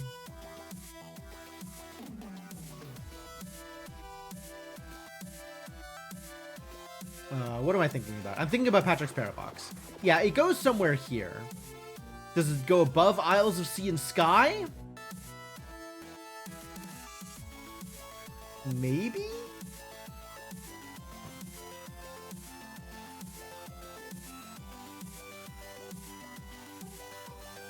Alright, an exercise for chat. How do you compare Patrick's Parabox and Recursed?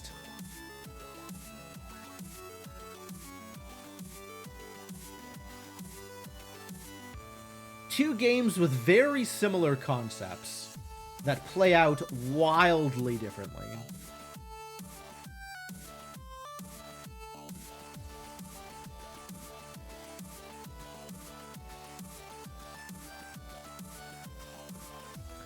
I think I put Parabox below Isles of Sea and Sky. I think it was a great game. And I think Isles is slightly better.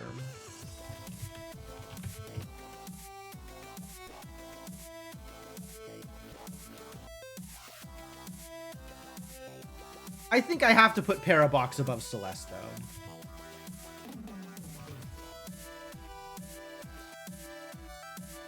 You've not played Recurse? Wow. Okay, that very much surprises me. I'll be honest with you. I would recommend playing Recurse to you. Yeah, a lot of what they were trying to do, the space that they were trying to explore, is really similar. Recursed obviously has different mechanics, right? Especially given that you're doing platforming in addition to recursion. And I feel like some of the puzzles in Recursed were harder than some of the puzzles in Parabox.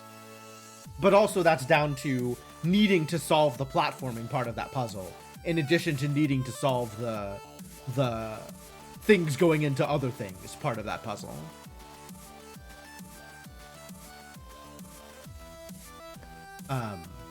But yeah, Recursed also fantastic. Really enjoyed Recursed. The Parabox. Fable! We didn't finish Fable. I'm not going to say that Fable deserves a dishonorable mention, but Fable really did not land for me. You preferred Parabox to Isles because you liked how the difficulty curve continued at the same level through endgame. You bounced off late game Isles puzzles more than you wanted. That makes sense. I think Isles puzzles had a little bit more sitting and thinking, like trying to figure out how to approach them, than Parabox puzzles did. You wanted more Fable streams. I understand. Like, I think it was a good stream, but I don't think it was a good game for me. Like, I definitely appreciate the stream experience of Fable is going to be different than, like, my experience playing the game. And I wish I liked the game more because I think it was a good stream. I just didn't like it. Like, yeah, it didn't land for me, which is a bummer because, I mean, like you're saying, you wanted more Fable streams, right? I think there were other people who wanted more Fable streams. I think Fable was good content. I just didn't enjoy it, which is a shame.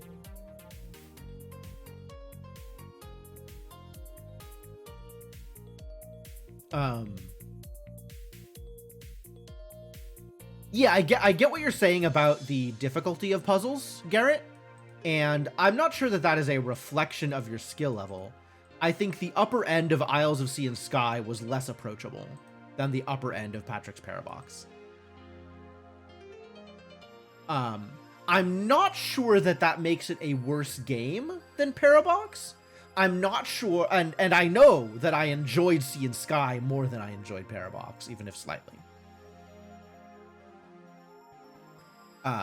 But I can see how that would make a difference for you. Like, that's completely understandable. I think that says more about what parts of the puzzle game you enjoy and where you're getting your enjoyment from than it says anything about your skill level or about the relative quality of the two games.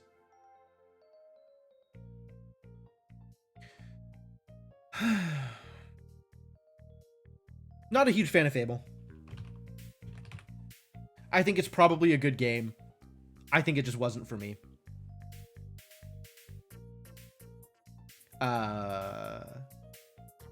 If it had landed for me, it would probably be more in this, probably like similar to Indivisible, I think is where I would put Fable. But like, it's just not a for me game.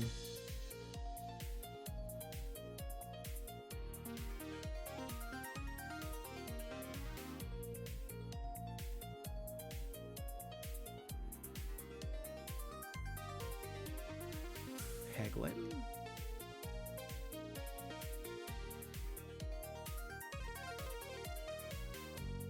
Now we're into the 9 Souls VODs, yep. And here is Silent Hill 2. I hate that Silent Hill 2 is a good game. This is the problem, is I recognize that it is a good game. I recognize that it is well put together. It is telling the story that it wants to tell in a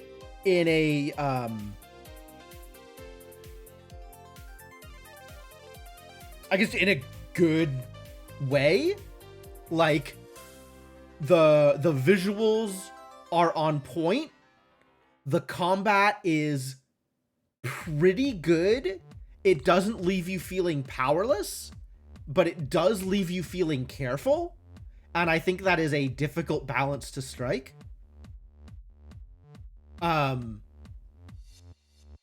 It did a really good job in the aesthetic, in the vibe, in the sound design, in the visuals, in all of that.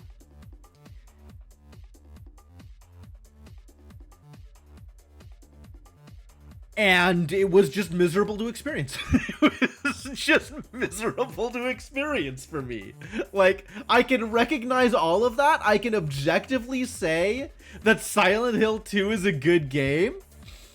And it's just so not for me.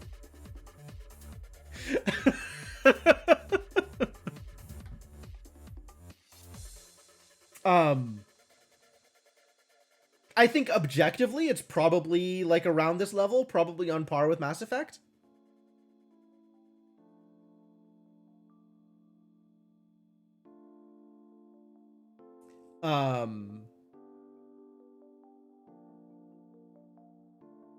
But this is a subjective ranking. Get the hell out of here.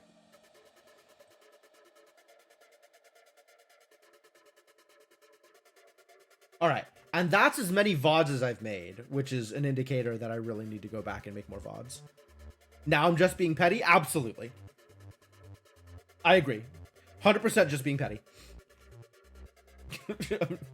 I'm not denying it. Like, look at this stream title. Do you think I could make a stream title like this and then not be petty about how I am ranking this game?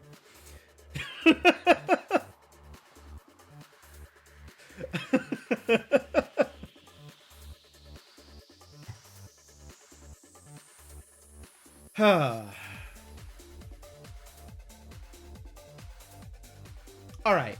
After Silent Hill, we get Rise of the Golden Idol,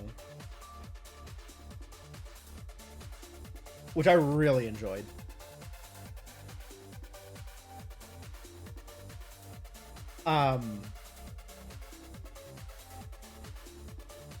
Yeah, Rise of the Golden Idol, really good. I actually didn't like Rise of the Golden Idol quite as much as I liked Case of the Golden Idol. That might be down to fonder memories of Case's DLC, which, like, Rise isn't there yet. I am sure that there is going to be additional scenarios in Rise of the Golden Idol.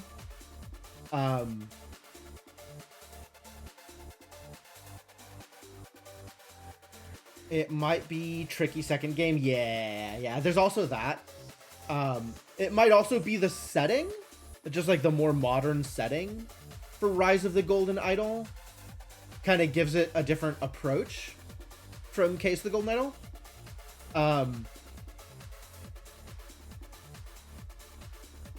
Like, it was still great. I still had a lot of fun. I was very invested in it.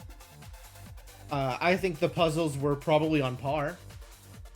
And they did a bunch of things right in a way that they didn't in Case. Like, the changes to the UI, some other stuff, just like the quality of life of how the puzzles worked. The way that, like, words and stuff worked. Like, I think that landed better in Rise than in Case.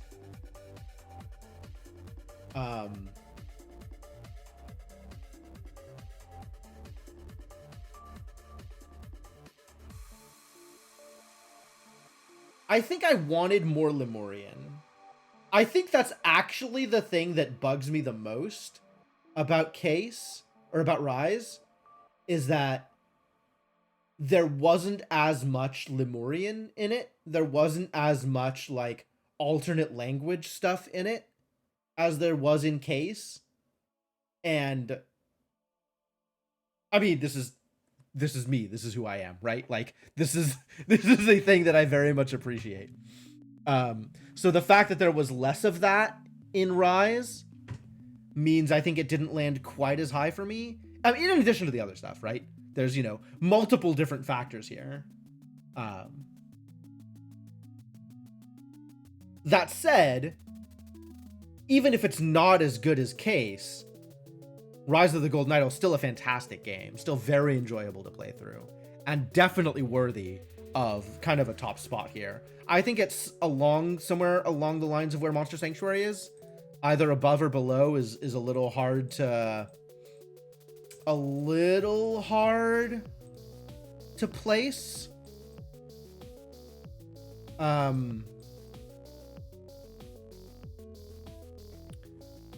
I think it maybe goes here, but just barely.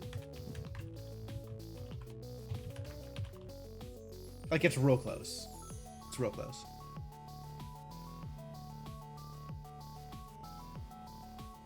And then Stacklands 2000 happened, so that'll go on the afternoon games list, I suppose.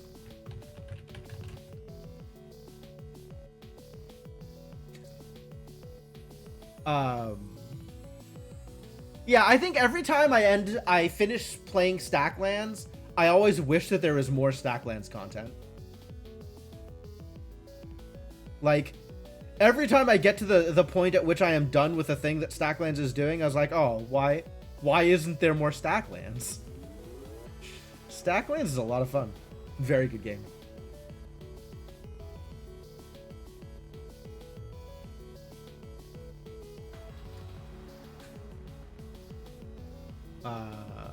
This is...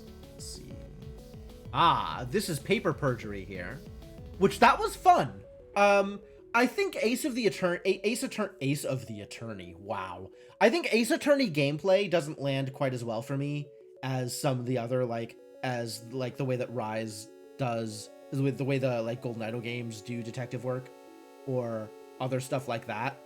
I did play the free Cooking Stacklands clone. There was about an hour of content in it. And I got to the point where I was like, oh, I'm excited to do automation chains and logistics work, and then the game ended. And that was disappointing. I got right at that point, was like, oh, I'm really invested in streamlining my supply chain and making things work in a more automated way. And right when I turned that corner, the game ended. I was like, that's unfortunate. It's unfortunate. I hope that there is more of that game at some point in the future, too. Because I think that game is a cool engine, and I think it's doing good things.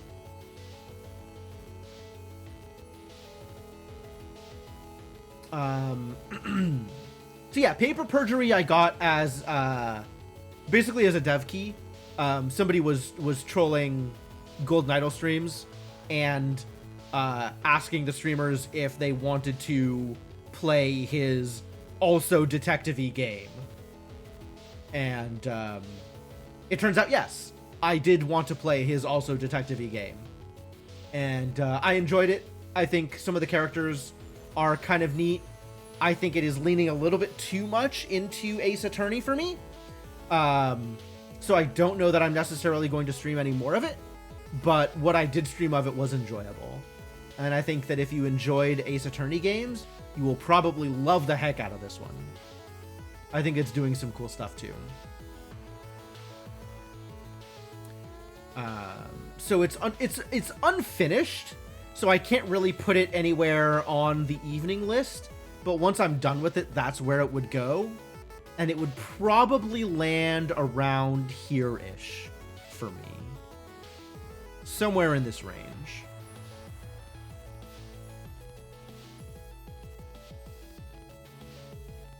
Not exactly sure. But also I might think differently once I play further in. I only played 4 hours of it. I played probably close to 2/5 of the game. Maybe almost half. And it might very well get more interesting as you get deeper into it. That wouldn't surprise me either.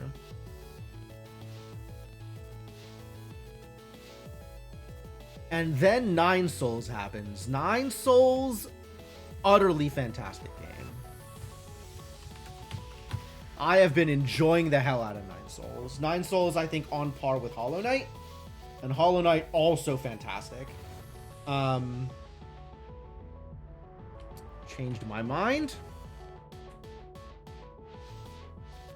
Yeah, I'm not done with it, but man, what a good game. I cannot wait to play more Nine Souls. Very, very excited about what this game has been doing, and I can't wait to see the rest of it. Super good. Super, super good. So what else do we have in here? Anything else new?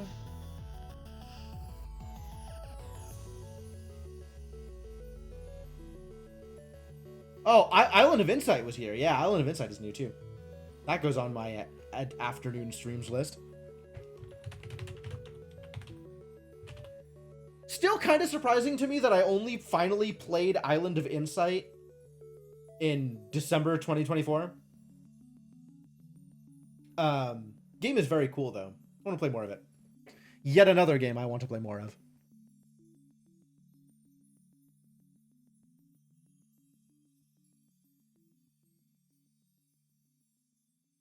And then I had my one stream of the Bazaar. Turns out I am very bad at the Bazaar.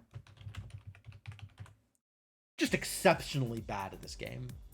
I want to get better at it, though. I've been playing a little bit off stream, and I am still very bad at it. But maybe I'll get better. And if I get better enough, maybe I'll play it on stream again.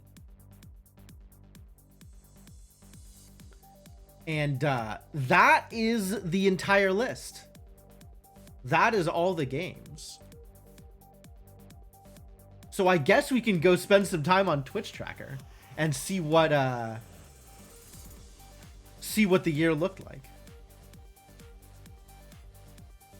Me losing makes you feel better about also losing. Fair enough. Yeah, my best so far is I have 1 7-win victory, a silver victory under my belt. It was unfortunately not in ranked mode. I have not got most of my runs end at 2 or less wins. It's pretty bad. It's pretty bad.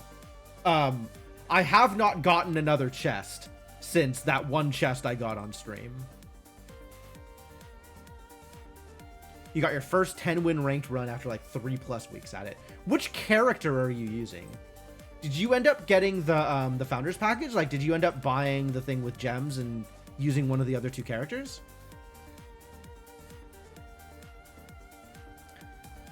Offline restored mod fixes some issues that were never resolved by the devs. Okay. Mostly playing dueling. Yeah, I am still entirely on Vanessa, and it does not feel like Vanessa is in a very good place.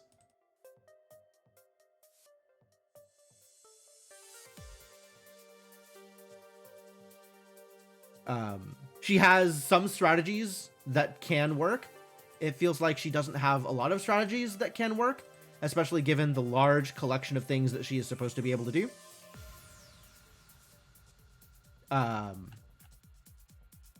But still trying.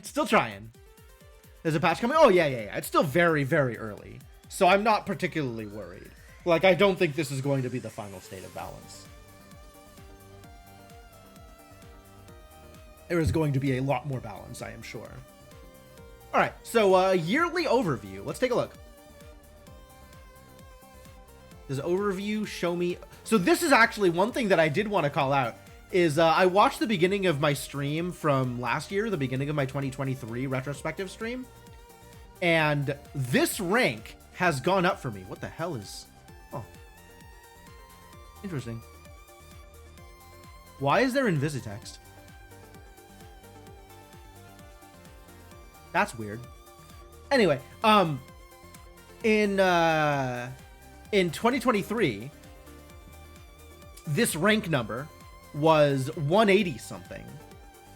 So yeah, I'm better at Twitch now. I have improved at Twitch. I don't remember what this number was, but yeah, my rank has gone up like by a decent chunk. 180,000 to 130,000. Not that I necessarily know what rank reflects. I'm not actually convinced that my stream grew enough to warrant that much change. But I am higher on the list, which is very cool. Hooray me! Yep, top 1.76%. Which I think says something about what the rest of Twitch looks like, more than it says anything about my level of success, right? I am sitting here happy with my 10 average viewers, and, you know, that's not nothing. That's great. Like, I'm enjoying spending time with all of you. I appreciate, like, I'm treating this as a fun hobby more than anything else, though. Like, in terms of, like, the metrics of success, I don't feel like my numbers are particularly big.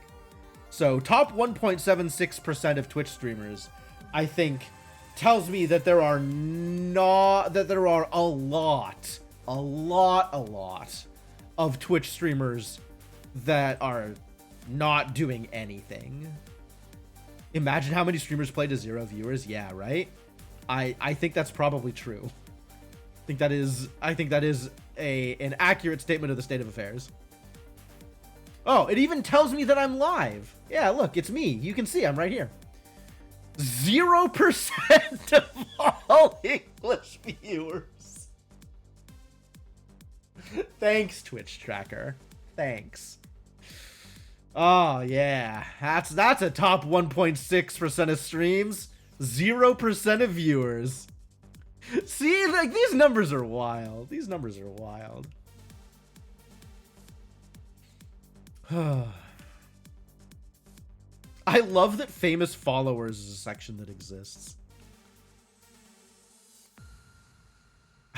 Hey, Rubber Ducky, how's it going? But anyway, I wanted to look at this section for the year. Year 2024. Does that for some reason include parts of 2025? That's odd. But alright, I'll go with it.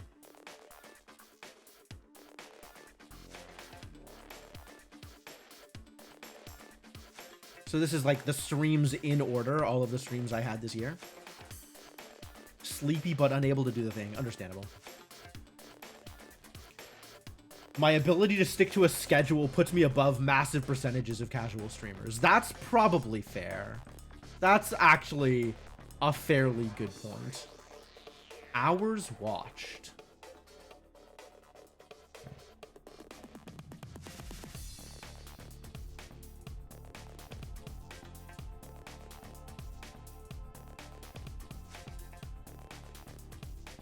How is it determining Monday? Is it lying? Why would it lie like that? Why are Sunday and Tuesday blanks? Oh, it's UTC. Okay. Okay, sure. Like, this is very clearly the evening streams list.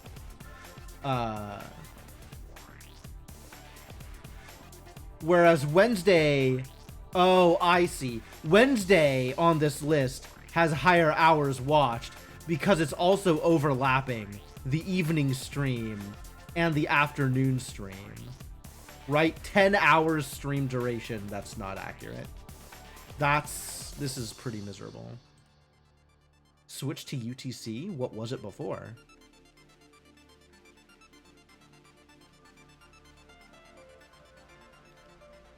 Can I switch to not UTC?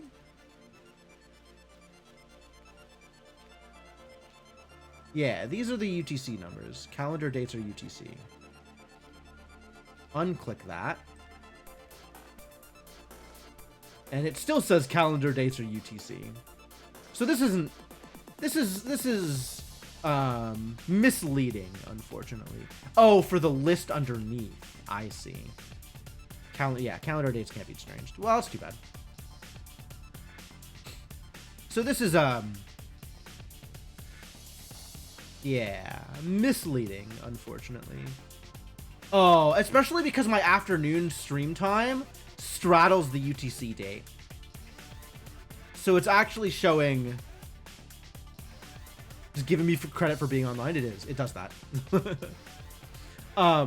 So it's showing like Saturday has, 1 hour streamed pretty regularly, half an hour streamed. Because my Friday afternoon streams are spilling over into Saturday UTC. Well, this is remarkably unhelpful.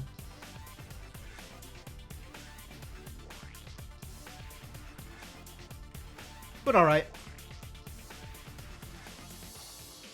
So, hours streamed, 120 hours of Against the Storm, 70 hours of Peglin, 60 hours of Monster Sanctuary, 50 hours of Cyberpunk, 50 hours of Hades. Alright. Bunch of Time Spinner. And then we're into, like, evening stream games. Calendar View explains what it's like as a European gym viewer. Yeah, okay, I guess that's fair.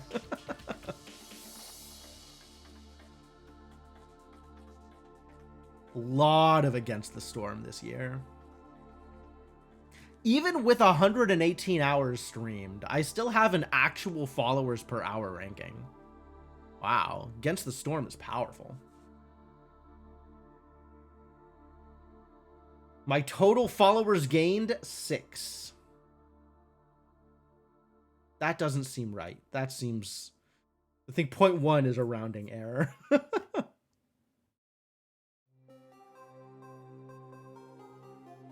Interesting. A couple of like really good Against the Storm streams. Like a lot of people were excited. A lot of people were watching. I got some extra followers. And then it was like a lot tamer for the other streams. Interesting.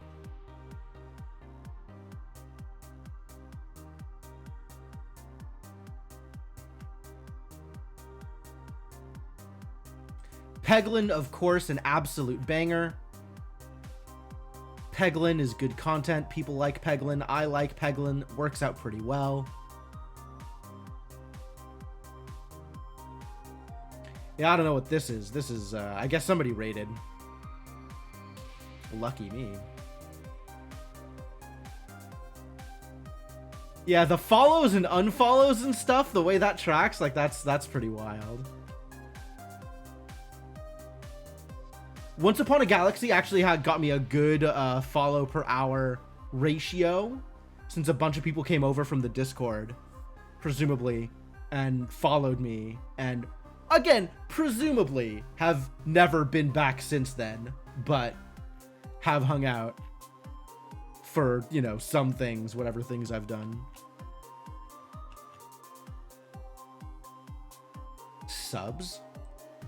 Does this actually not yet tracked? All right, worry about that later. Statistics: 55 followers gained, almost 1,000 hours streamed. Is that consistent year to year? 1,200, 1054, 993. Oh yeah, I actually took vacations this year. I actually left the house this year. Here, there's like a big gap here at the beginning of June in 2023. This is going to SGDQ. That's what that is. And then, yeah, 2022 is just consistent. Yep. 2021, also about that same range. 2020, also about that same range. Yep. Certainly did not leave the house in 2020.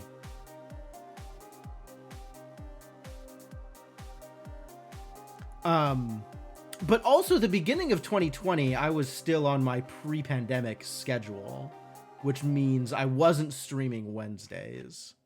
So 2019, this number is going to change pretty drastically. Yep.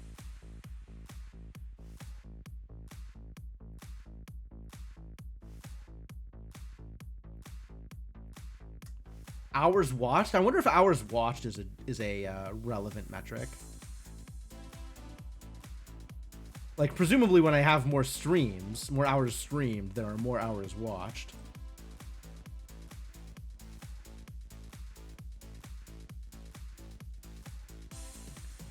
Also, during 2020 and 2021 were my highest engagement years. Yup, that makes sense. That, you know what? That feels appropriate.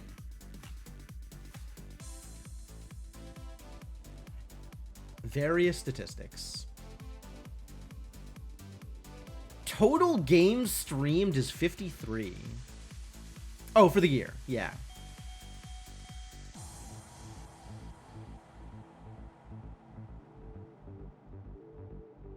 And an average viewer count of 10.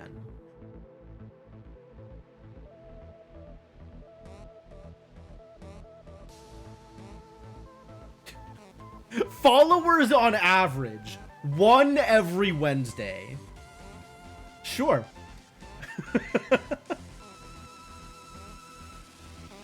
I love that my numbers are too small to get any like reasonable statistic information about that.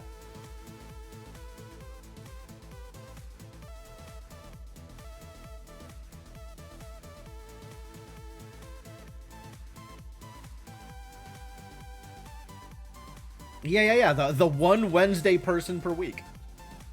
Wednesday is follow day. I love it. All right, we gotta go through the tier maker. It's time. It's time to make tiers. First off, let's populate the S tier. I think we know exactly what is going into the S tier. Talos also goes into the S tier. Anything else into the S tier? It's just like immediately into S.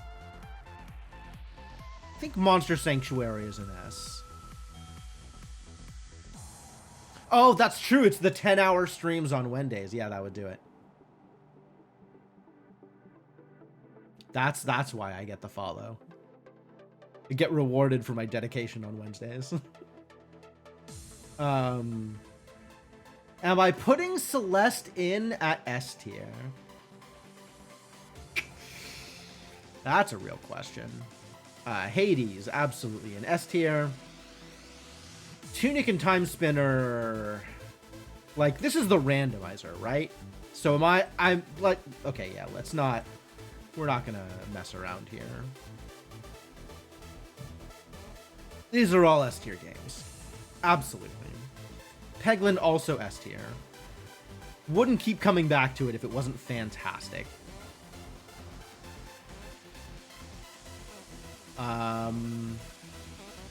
Nine Souls, I think I can safely say is S tier. I am happy with that. Chance also up here. Chance is a little...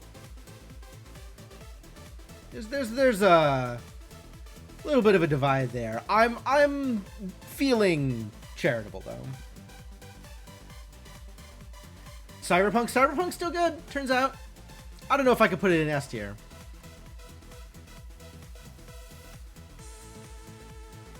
I have been playing a lot of it.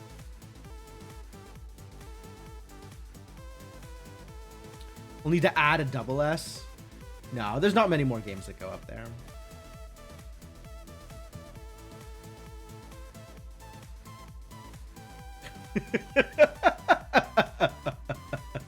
All right, my one just chatting stream a year. Ladies, gentlemen, and envies of the chat, where does the just chatting stream go? You are the final arbiters.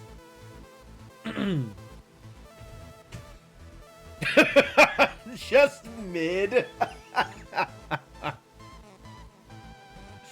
It's a solid B, I'm hearing.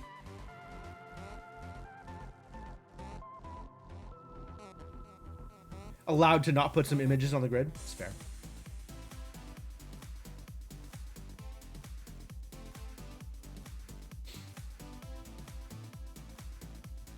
Could also make my own additional row if I wanted. Chatters are B grade.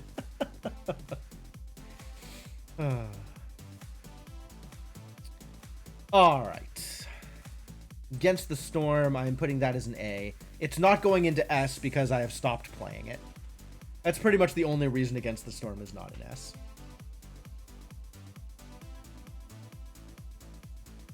Inscription has been a really good time. Let's put in the longer games. Thief of Thieves was fine. United Penguin Kingdom was pretty bad. Let's see. Lingo was up here. I think Lingo ends up in a B just because of like levels of polish and stuff. Sea of Sky was great. Parabox was great. Paper Perjury was pretty good. Mass Effect was great. Astalon was great. Cobalt Core, great. Yeah, Galaxy is great. I agree. Silent Hill, I suppose I am willing to put it up here. I suppose I am willing to unbend enough to put Silent Hill 2 in the A category.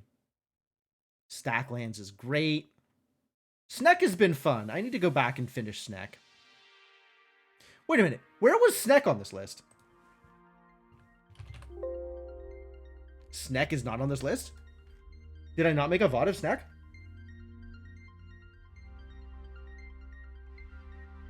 Which of these is Sneck?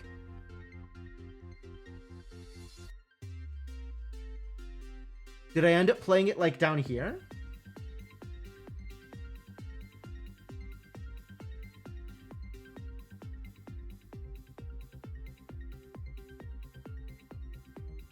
When did I play this game?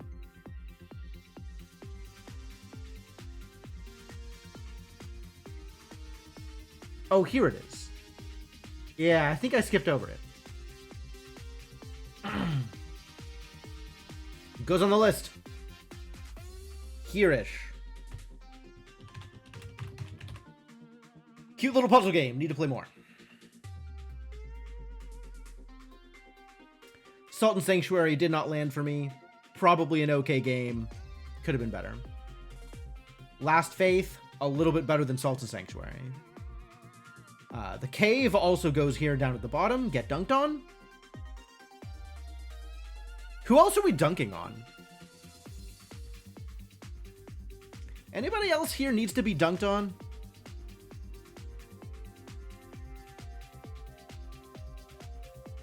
I think we can safely do some stuff in this C category. Am I dunking on the Bazaar? I don't have like strong negative opinions of the Bazaar. I'm just bad at it.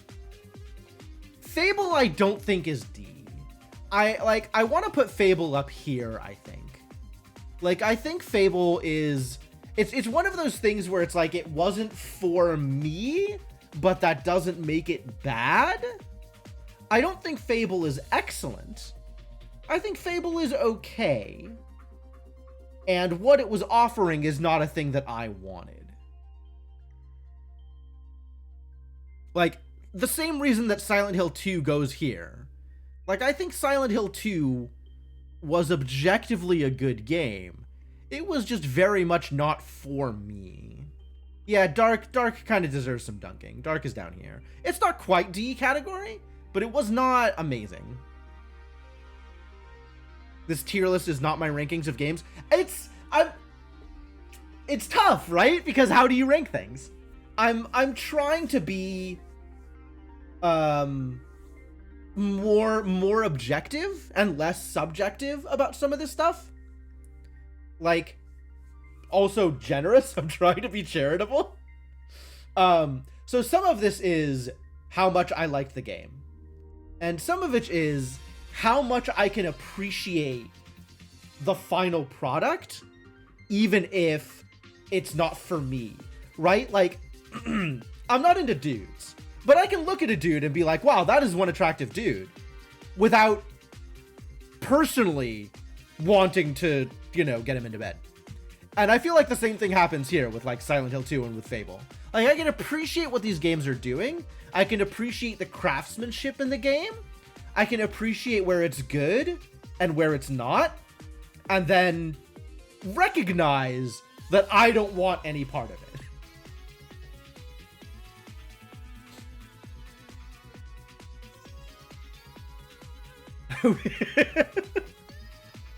Yeah. You get it, Garrett.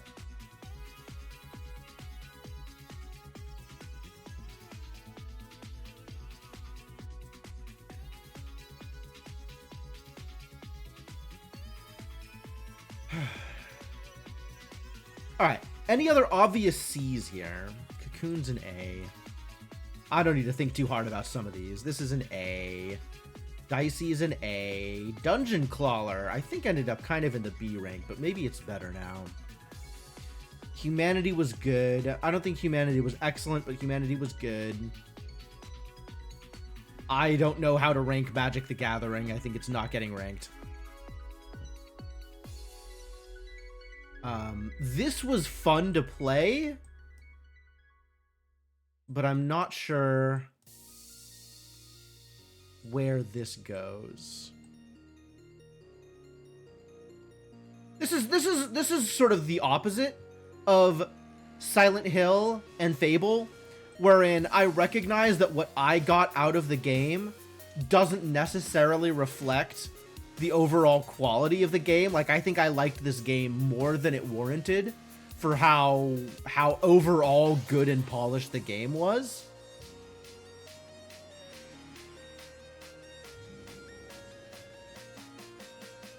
Whatever, I'll bump it up. Robbie Reeby's an A. Robbie Reeby's maybe a B. Rhythm Doctor's an A. Slay the Spires up in here an S. Let's be real. Let's be honest with each other here. Spell Strife is a C. Really didn't have a lot going on. It was enjoyable for one stream, but didn't really have a lot going on. Frostpunk's an A. Indivisible. This is actually a tough one. This is like straddling the line here between the parts of it that I recognize are good and the parts of it that I don't think were very good. Like, Indivisible is a B+ game, I think, which probably puts it in B. Bazaar, I'm still intrigued by this game, so, like, subjectively, I'm probably putting the Bazaar a little bit higher, so I'm gonna put it into A. Alright, good night, Rubber Ducky. Hope you sleep well. Case is an S. Rise? Is Rise an S? Rise might be an A. Rise might be an A. Webbed was an A. Way of Rhea, I think, lacks a bit of polish. Cyberpunk's an A. Dungeons of Infinity is an A. Octopath Traveler is an interesting one, because I was super into it at first, and I kind of lost steam on it.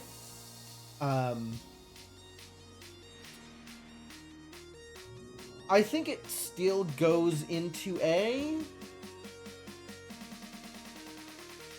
But at the same time, like, I don't super want to come back to it, even though I recognize it's good.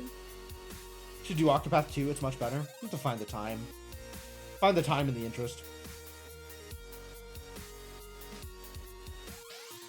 Assuming the office hasn't been added to the evacuation zone. Evacuation zone?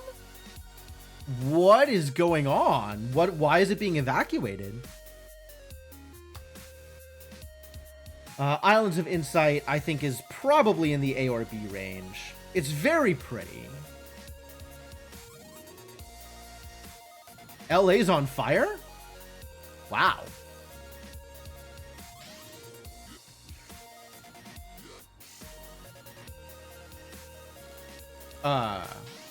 That sounds dangerous. I would prefer it if the people that I knew were not on fire. So, you know, make that happen. You have to watch the flames from the window. Oh my god. 85+ mile/hour winds, meaning they can't use air support to put it out. Oh no. Oh wow, that sounds dramatic. I don't feel good about that. All right, well, I'm just gonna put it out into the world that I would like LA to not be on fire. Maybe the universe will manifest that for me.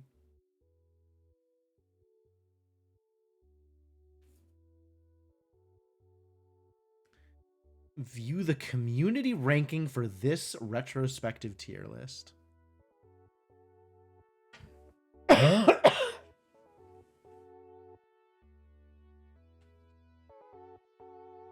Planes couldn't fly and he lost 1,200 houses? Dang. Burning through about 5 football fields of space every minute. Oh, man. Get ready. All right, I think this is the completed list.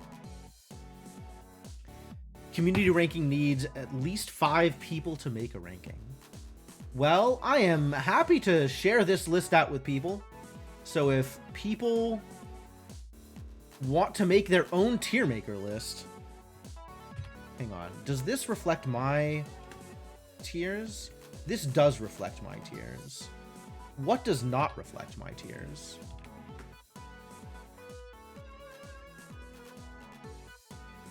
Or maybe this is just my cookies. Oh, yeah. You dropped the blank list. Okay, so it is the same regard. This is just cookies. It's just remembering what I've been doing. That's great. All right, here. Anybody wants to make their own tier list based on the games I played in 2024? There you go. feel free. Yeah, I think this is it for me. Oh, I have to log in to save this? Ugh, what a trial. Am I willing to log in? I think I'd have to make an account. Alright, guys. Hang tight. There's going to be no browser for a hot second. Because I am going to make an account. You can download as an image for free. I think that's true.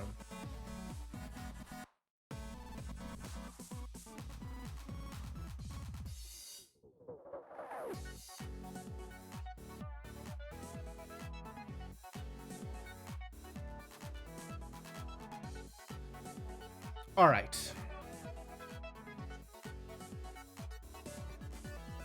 We're back, and I am logged in.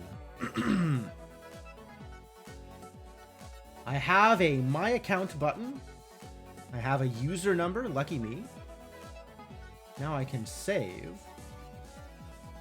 Title of tier list. It's my games. I ranked my games.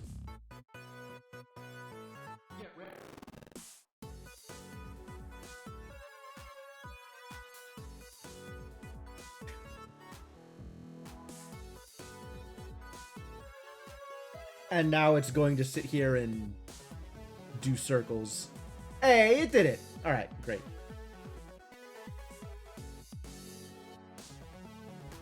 +1 poop emoji.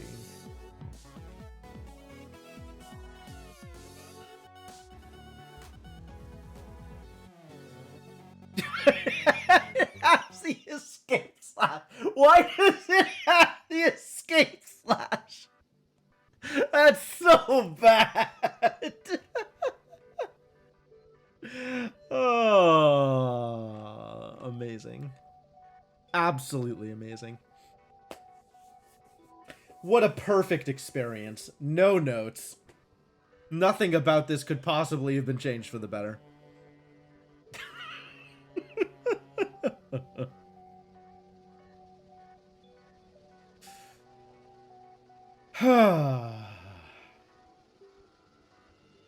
All right, I think that about covers it. I don't think I have anything else that I feel like I wanted to cover. Anything I missed? Anything else we should talk about? Any other websites that have particularly useful information?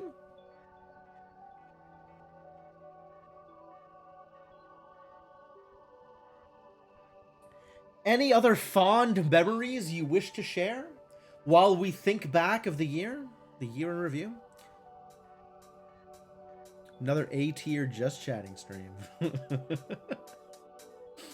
What's on the docket after Nine Souls? There is a visual novel involving time loops and like trader mechanics called, what the hell is it called? Nausea. Called Nausea. Gnosia. Was gifted by Senna and is one of the oldest games on the backlog, and that's going on the list next. I am sure he will be very thrilled to find this information out. Fingers crossed 2025 will be the year of Satisfactory. Yo, we could do it. We could do it. It's not impossible. It's certainly not off the table.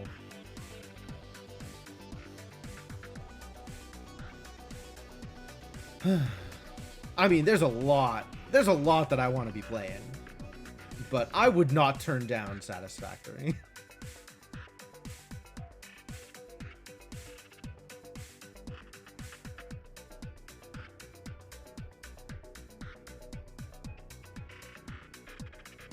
Cool, this is fun. I like doing these streams. I really enjoy chatting. It's kind of cool to go back over and reminisce a bit.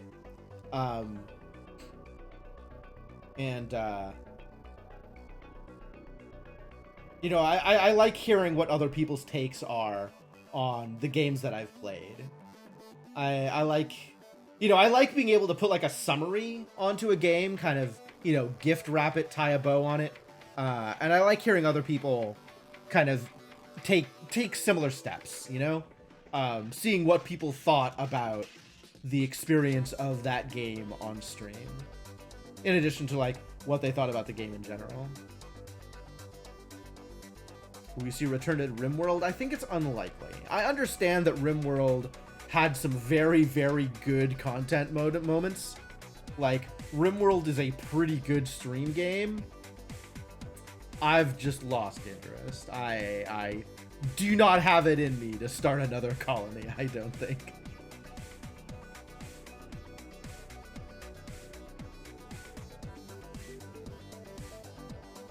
There's a few games that are like that, where, like, I think that those games are good content. I think that they're enjoyable to watch. I think it's good for the stream, and I just don't have any interest in actually doing it. Like, I have to be invested in order to be able to play it. I can't just go through the motions.